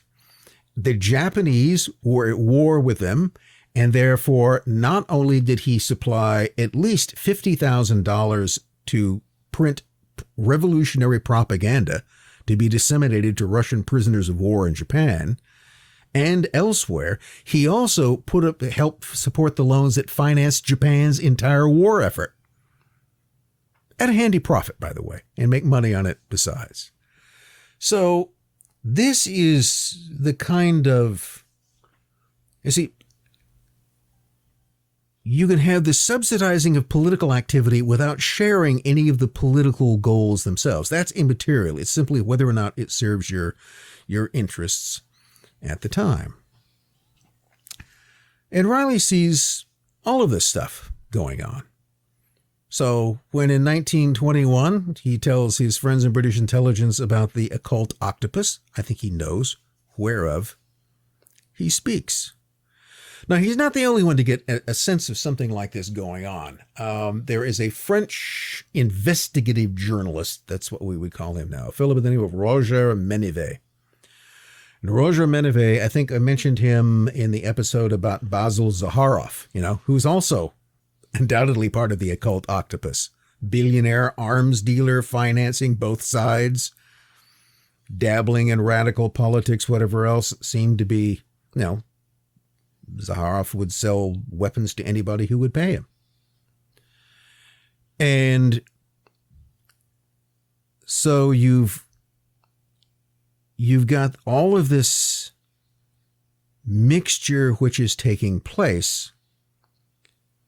The question becomes in this is how much of this is all sort of just extemporized economic, you know, something looks like it might make money in it, so you invest in it. A revolution might lead to a new regime, so perhaps we'll invest in it in some way. So one of the interesting things is that the same Jacob Schiff, who we know would finance Russian revolutionaries and would at the same time restrict war loans to the wartime Russian government, whereas other American banks like National City Bank didn't. They sort of ignored Schiff, and they went over and they would sign $50 million loans with the Tsar's government. So he lost the bid to completely stop any kind of American loans going to Russia. He did his best, but he didn't have sufficient power to do that. But you will then later have all of the accusations that would be made by other American capitalists like Charles Crane. Charles Crane, you know, was very interested in Russian politics. He also, by the way, would use money to finance Russian revolutionaries, just slightly different ones.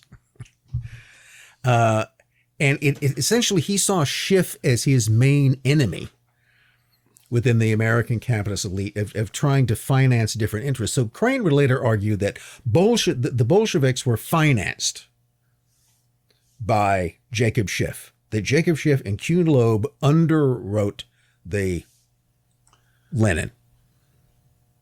There's nothing. Apparently, at the same time, the Germans were doing this as well, and Lenin would have taken the money if it was there. But if you wonder where that accusation came from, the initial accusation that Jacob Schiff and Kuhn Loeb, that a Jewish bank in New York was financed the Bolsheviks, it comes from a rival American capitalist, a non-Jewish one, by the way, Charles Crane. And Crane is one of these people who had tremendous influence in Washington and also in the Middle East.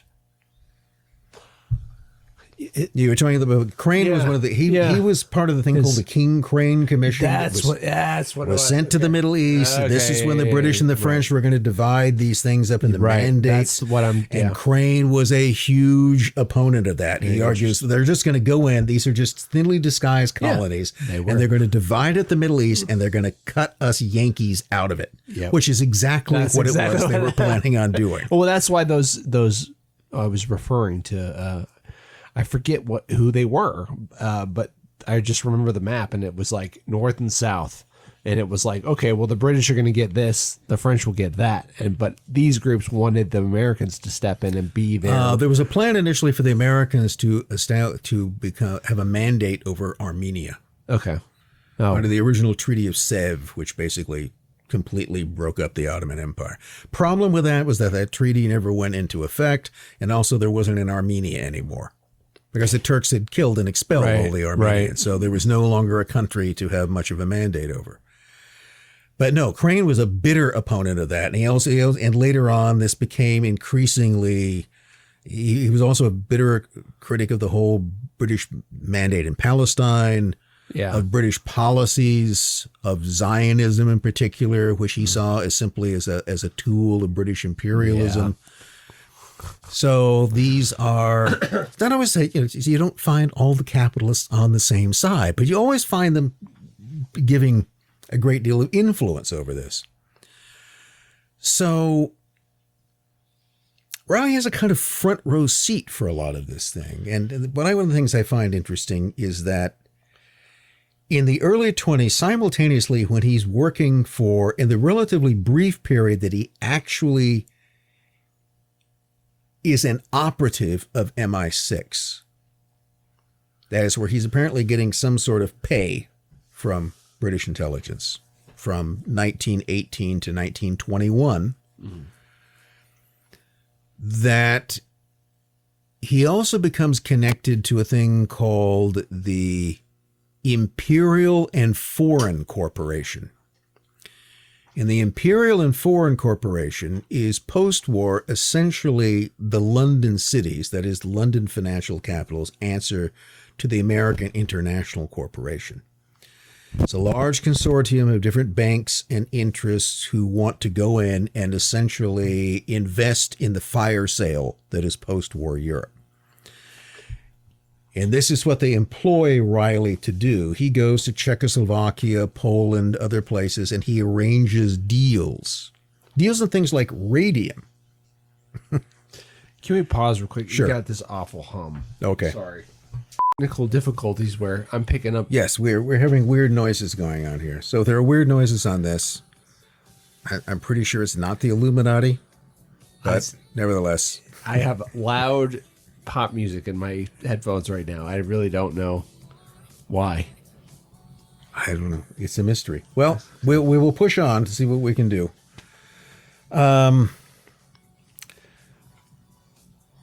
So continuing on, Reilly's career ends. Okay, we'll leave what his actual fate was is still kind of up in the air. Are we going or? Yeah. Okay. In 1925, but right up to that point, so he keep in mind that in the the mid-20s, he's back in Europe. He's going back between there and New York. He still have business interests there. He still claims to have, in 1925, just months before he apparently returns to Soviet Russia and disappears, claims to be on very good terms with Kuhn Loeb. By the way, Jacob Schiff is dead by this time, but one of the people who has now achieved a position of influence within that company is the non-Jewish William Weizmann, who has been made a partner by this point. What's one of the things that Reilly and Weizmann do in 1924? A deal that they work out in New York, maybe in connection with the Imperial and Foreign Corporation, maybe on their own. They have to get financing from somewhere. There are 2 million surplus rifles that come up for sale in the United States. And many of those, or at least a portion of them, were rifles that had been financed by contracts for the Tsarist government to produce Russian rifles in American factories. It's one of these things you can still find today. The standard Russian rifles, a thing called the Mosin Nagant. You can find some of those that are actually made in American factories. Springfield, Remington, Mosin Nagants, and others. And a lot of those never found their way to Russia. They were produced, but they never actually got shipped there.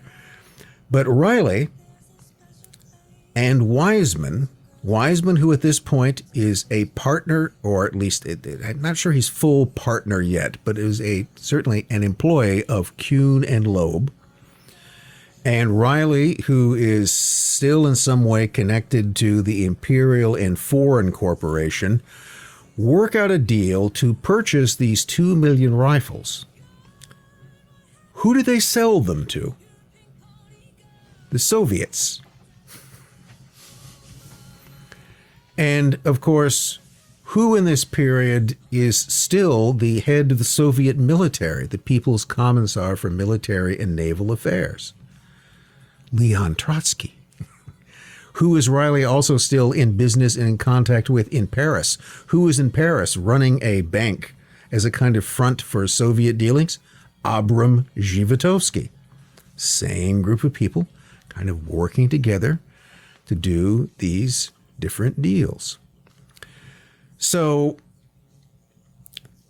just to show, however, that this is not just Reilly, that he is not the only figure who is involved in this, I want to sort of wrap up, or get close to wrapping up, by looking at a couple of other figures. And one of them is another Russian, a fellow by the name of Dmitry Navashin.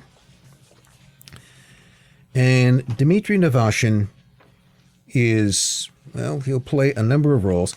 The main thing to start out about it is that he's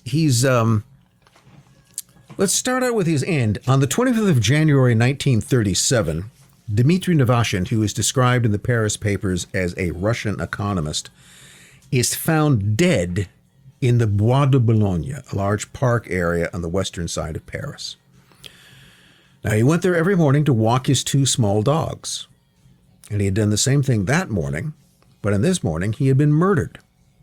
He was stabbed twice in the heart by some sort of thin, bladed weapon, even though a small pistol is found not too far from his body, and nobody could figure out whose pistol that was, whether it was his or someone else's.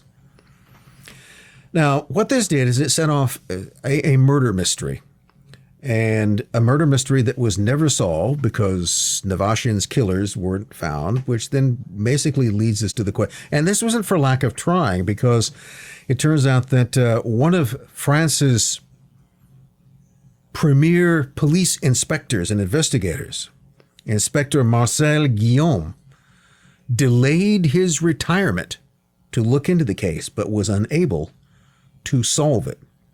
Now, there were lots of theories about who had killed Navashin.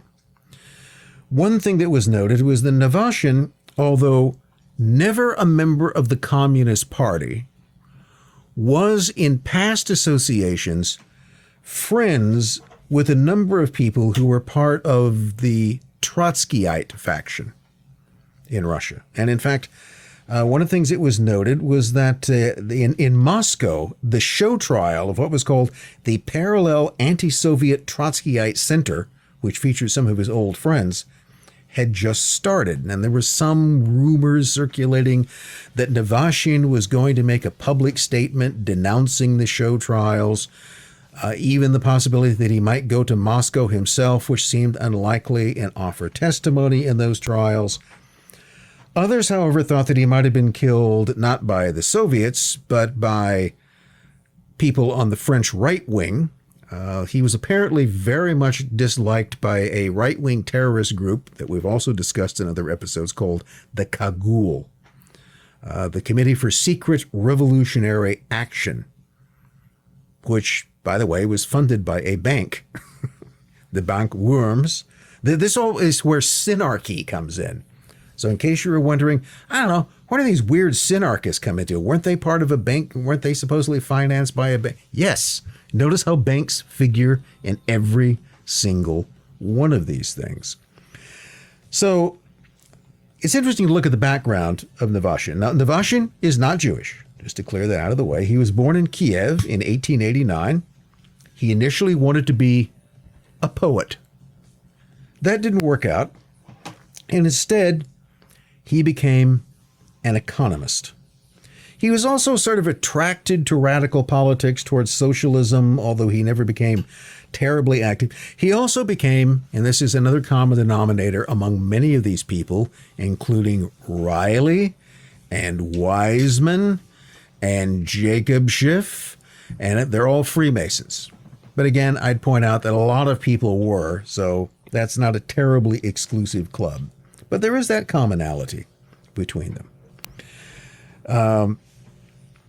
And he then became a Freemason. He was a member of a thing called the Grand Orient of the Peoples of Russia, which was the largest Masonic body in Russia at the time of the Revolution.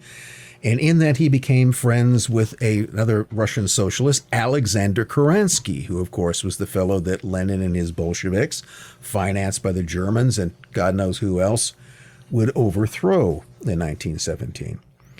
And just to add to that, Navashin was also a Rosicrucian and a member of the Martinist order, to add a little occult tinge to that. So, Navashin was sent in 1917 by Kerensky, a socialist, not a Bolshevik, the man the Bolsheviks would overthrow, to Denmark to handle the affairs of the Russian Red Cross. When Kerensky was overthrown by Lenin in November 1917, Navashin just seamlessly continued to work for the Soviets. That is, again, he never actually joined their party and continued to work for them. And then later in 1921 was sent to Paris as a Soviet emissary to do what on their behalf? To purchase the control of local banks and assets to serve as a front for Soviet activity. He also became friends with, well, one of the things the Soviets needed is they didn't actually, their money, the Soviet ruble is worthless abroad, so they're constantly in need of what's called hard currency or valuta. And one of the ways to do that was to control Western banks. And so Navashin also becomes an advisor to elements of the French government as well, and particularly a socialist minister of the national economy, a member of the French Socialist Party by the name of Charles Spinasse, who would then also go on to become a figure in the post-1940 Vichy government and supposedly a figure in French synarchy. So Navashin, to put all of these things together, is a figure not identical but similar to Reilly in the case that he is a kind of businessman that, whatever his kind of leftist political sympathies, seems willing to serve as an intermediary or an agent for just about anyone. And also, like Reilly, they both end up dead. Okay? In this case, Navashin murdered in 1937 for obscure reasons by unknown people, and Reilly, who apparently was killed or in some way neutralized in Russia in 1925. One might argue that they were people who were aware of many things and perhaps aware of too much. You could even say that to a degree of Jeffrey Epstein, couldn't you? Someone who eventually knew a lot and had to be eliminated in one form. No servant is beyond being replaced. So that's the case of Navashin. But I'd also leave you with, finally, another example. And this has to do with another book. And I don't have a copy of the book here, but it does exist. It's hard to find. And it's a book that was published in the Netherlands in 1933, shortly after Hitler and the Nazis came to power. And the author of the book was a Belgian who was living in the Netherlands, not too far, just like 10 yards away, small countries, by the name of Jean-Gustave Schoup. He claimed to be the editor of this book. He didn't claim he wrote it. He claimed he was editing it. And the title in English is The Financial Sources of National Socialism, 3 Conversations with Hitler.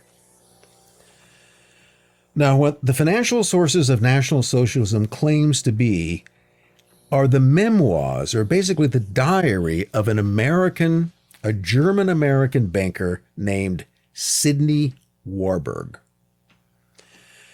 And in this, he describes as being sent as the representative or key negotiator by a consortium or by a cabal of American and British bankers, including representatives of the Bank of England, Montague Norman among them, the Morgan interests. There are some Jews involved in it. For the most part, these are the American and British banking establishments. And their whole question there, he sent, as to whether or not they should finance Hitler and the Nazi Party. Now, according to this story, they agree to do that, and that they eventually contribute $32 million, 1929 to 1932, to financing the Nazi electoral campaigns beginning in 1929. So here again, a little history. Nazi Party and Hitler come along, 1920, 1921. During most of the 1920s, the Nazi Party gets nowhere, really. It does not become a significant force. It gets a few percentage of the votes. It is not terribly successful. That changes with the Great Depression in 1929. And there is no question that beginning at that point and continuing through early 1933, as the Nazis, when Hitler is made chancellor, that the party is flush with funds. There's a lot of money coming from somewhere, and that money probably came from a variety of sources. But there was a lot of money coming in, and the source of much of it is unknown. Now, the Sidney Warburg identifies himself in the book as, and this is a quote, the son of one of the largest bankers in the United States and a member of the banking firm of Kuhn, Loeb and Company. The same book that comes up. It's not clear from us whether or not Sidney Warburg is talking about himself or his father as belonging to Kuhn, Loeb. He also says that his family has German origins, that they had come to the U.S. 90 years ago, that is around 1843. Notes that his father was born in Germany, his father presumably a Warburg, but that his mother was a pure American. That is, he gives lots of sort of biographical details that ought to allow you to pin down as to who this person was. So, if you look at the American Warburgs, if you look at any of the Warburgs, are any of them named Sidney? No. Do any of them have backgrounds that match what is described in the book? No.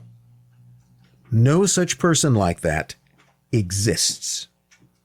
So right away you're confronted with something that the person who's supposedly writing the book isn't real? Is this a stand-in for someone else? Is this all just some sort of anti-Semitic attempt at a smear? What's going on here? Well, basically what this non-person, this Sidney Warburg, who doesn't exist, describes is 3 different meetings. The first one takes place in the summer of 1929. He actually gives the name of the ship that he sails on. The second one takes place in late 1931, and the last one takes place somewhere near the close of 1932 and into early 1933.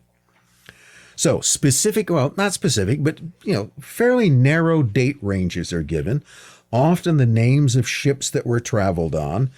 And here again is that when you really begin to check this against available records, none of this pans out. That is, you find out that the ship he says he sailed on didn't exist at that time or wasn't on their route at that time. An example might be is that on the 2nd or December 1931 trip, he says that he returned to New York in the Italian liner Savoia, supposedly in December 1931. The problem was the Savoia did not enter that service until a year later. The same sort of troubles abound in the whole sort of book. None of the dates actually matched. None of them conform to people.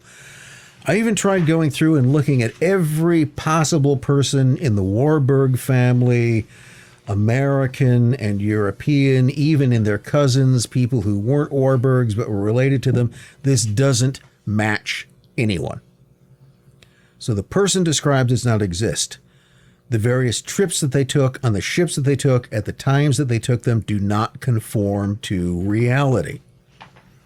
So it's a false narrative. That much we can determine. It doesn't actually work. Which leaves the question, why was this book published? What's the point of it? I mean, it's not really that hard to prove that the story is inaccurate. For instance, remember, this book is published in 1933, and it's talking about events that supposedly happened a year or 2 years earlier. Those would be relatively easy to check. And these have to do with, there are events that are described as happening in 1932 that actually happened in 1930. In other words, the Nazis won 107 seats in the Reichstag in 1930, not in 1932.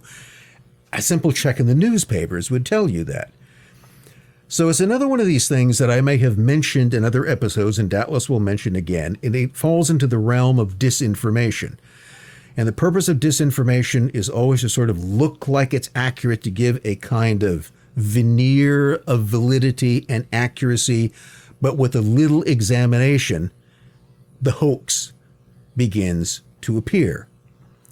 And that arguably is the purpose of it. It is to deliberately undermine an idea by putting out a false narrative, a narrative that can be proved, in which the flaws are not immediately evident. You have to look for them, but once you do, they're all over the place, and thus seemingly to discredit the whole idea. So questions come up as to who actually wrote this. There's no Sidney Warburg, so he didn't write it. So the assumption is that Jean-Gustave Schoup probably did it. Who was he? Well, he was a Belgian pacifist who had fled Belgium for the Netherlands and who during World War II was a kind of double agent for the Dutch resistance and the Nazis. And then was killed by somebody in 1944, probably for screwing them over in one form. In other words, an unreliable, disreputable, politically ambiguous character. So did he do this? Now, this book was only barely published. Only a few copies of it ever emerged. Hitler's new government did not like it. It was clearly banned. They didn't want anything like this getting out. So some have argued this was a work by Hitler's German political opponents. It was a work of, well, his main opponents in the Nazi Party were the Strasser brothers. The Strasser brothers, Gregor and Otto, were sort of the left wing. They were the kind of Bolshevik wing of the Nazi Party, and they thought that Hitler was a capitalist sellout, which he was. so that might have suited their purposes to come up with some sort of narrative that made his whole electoral victory the result of foreign capitalist money, in which you could mix a few Jews in it, and put a Warburg in control of it, which would be a well-known name in Germany. That's possible, but it's unclear. It could also be one of those things. It was a false narrative created to discredit an idea that in some ways had some fundamental validity to it.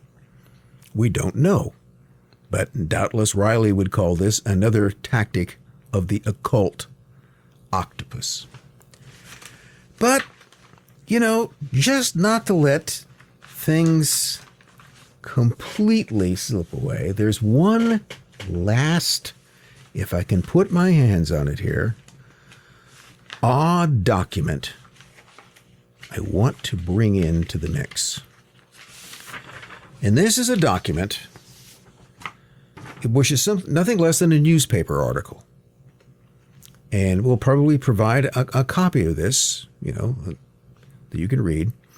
And it's an article that appeared in the New York Times, The Gray Lady, on the 21st of February, 1916. So remember, the World War is going on. The U.S. is still not involved in the war. It's still a neutral country.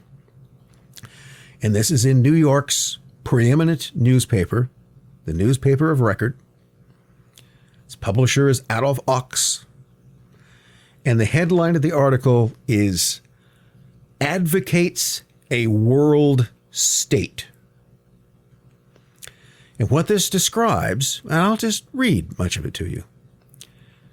Shakespeare Lodge, a Masonic lodge, number 750, F&AM attended a special Masonic service yesterday morning in the Temple Emmanuel, 5th Avenue and 43rd Street, at which Rabbi Joseph Silverman preached a sermon on world brotherhood and world peace. So, just to recap what's going on here, is that on a Sunday, in a synagogue, a rabbi is delivering a Masonic address to the Shakespeare Lodge, number 750.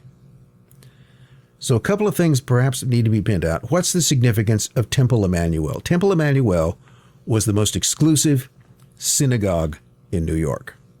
It was the synagogue of our crowd, of essentially the Ashkenazi, German, Jewish, American elite. Who had been members of that? Almost all the partners of Kuhn Loeb. Okay. Paul Warburg, Felix Warburg, Jacob Schiff. Okay. They were probably in attendance. The only person who's actually named in here, other than Silverman, is the master of the lodge, which is Harry P. Fierst. And Harry P. Fierst was a local clothing manufacturer, not really a big deal in the capitalist firmament. But he's the master of the lodge and sort of hosting the entire thing. So why is a Masonic service being held in a synagogue? That is kind of interesting. And what is Shakespeare Lodge? What's the significance of that? That was a lodge that in the 1870s was formed basically by, its initial members were Jewish and Irish. Why? Because they weren't admitted to other Masonic lodges. In fact, the lodge was initially a Prince Hall lodge. Does anybody know what Prince Hall Freemasonry was? Black lodges. Okay. Named after Prince Hall, which is a revolutionary figure. And so there were African-American lodges that were completely separate, not recognized by white lodges. What a surprise. And therefore, later on, those same lodges didn't like having Jews or Irish in them. So the Jews and Irish got together and formed a lodge and for some reason named it after William Shakespeare. No one knows why. But it then went on to become, it was never, so far as I can tell, an exclusively Jewish lodge, but it became very fashionable, very important. It has almost 800 members by 1917. So it's a very large lodge.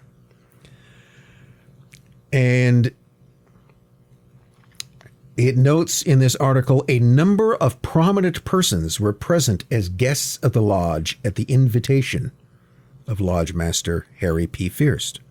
We don't know who they are, but there are some important people there. Now, Rabbi Silverman took as his text the reply of Joseph to those who inquired of his business, I seek my brethren. I have to have a biblical reference here. He said that the longing in every human heart was for brotherhood. Very important thing, by the way, in Freemasonry. It's all about brotherhood. When religion failed to bring men into brotherhood, they formed fraternal societies and other organizations to fulfill their longing, the preacher said. When these failed, he added, men sometimes resorted to force in the effort to create human fellowship, and he instanced the cry of liberty, equality, and fraternity as showing this to be a revolutionary aim. Now, this is kind of interesting. So you've got a rabbi addressing a Masonic service saying that religion basically failed to create brotherhood. And so fraternal orders were formed and revolutionary societies were formed. Rabbi Silverman said it was the duty of the Masonic and other orders, as well as of religious institutions, to see actual human unity and to make the world see it.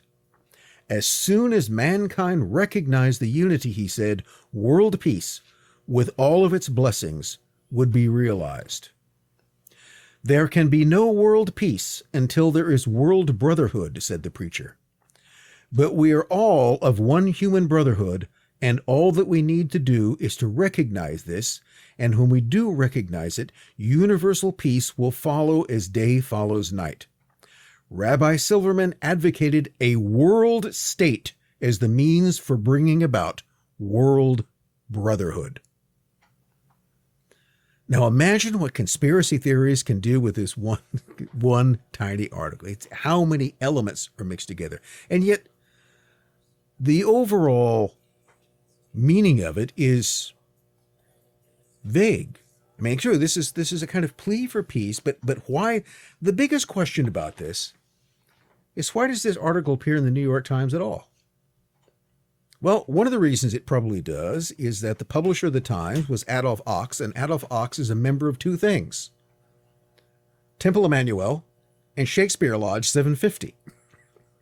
So it's a kind of advertisement for the lodge in which he is already a member. This is a sort of announcement, not so much for the general public, but to other members of fraternal orders. Does it in some way echo the Illuminati aim of world order? Yes, but in the form of Masonic world brotherhood. The ultimate aim that will bring about ultimate peace. Or is it just another tentacle of the occult octopus selling peace in the midst of war on a Sunday in a synagogue to a bunch of wealthy Freemasons who are also, in many cases, bankers? So what all of this comes, and what does all of this come to? It again emphasizes something that's going to come up in other emphasizes before, is that the way that we imagine that the world works is not the way that it works. And I'm not going to sit here and tell you exactly how it does. But one of the questions that often arises, and it arises again in the case of Epstein as well, is who exactly is behind Epstein? Who is he working for? That should be the real question, I think. And the one that would be difficult. That's the one thing that's going to be the most obscured, is that, is there a power in the world? Is there an order of authority higher than that of sovereign governments? And that, again, is what I think that someone like Reilly was talking about when he mentions the occult octopus. And that's largely the way he meant it. This is really how the things operate. It was a man who spent his life in one degree or another as an agent of the occult octopus, as probably Dmitry Navashin did. And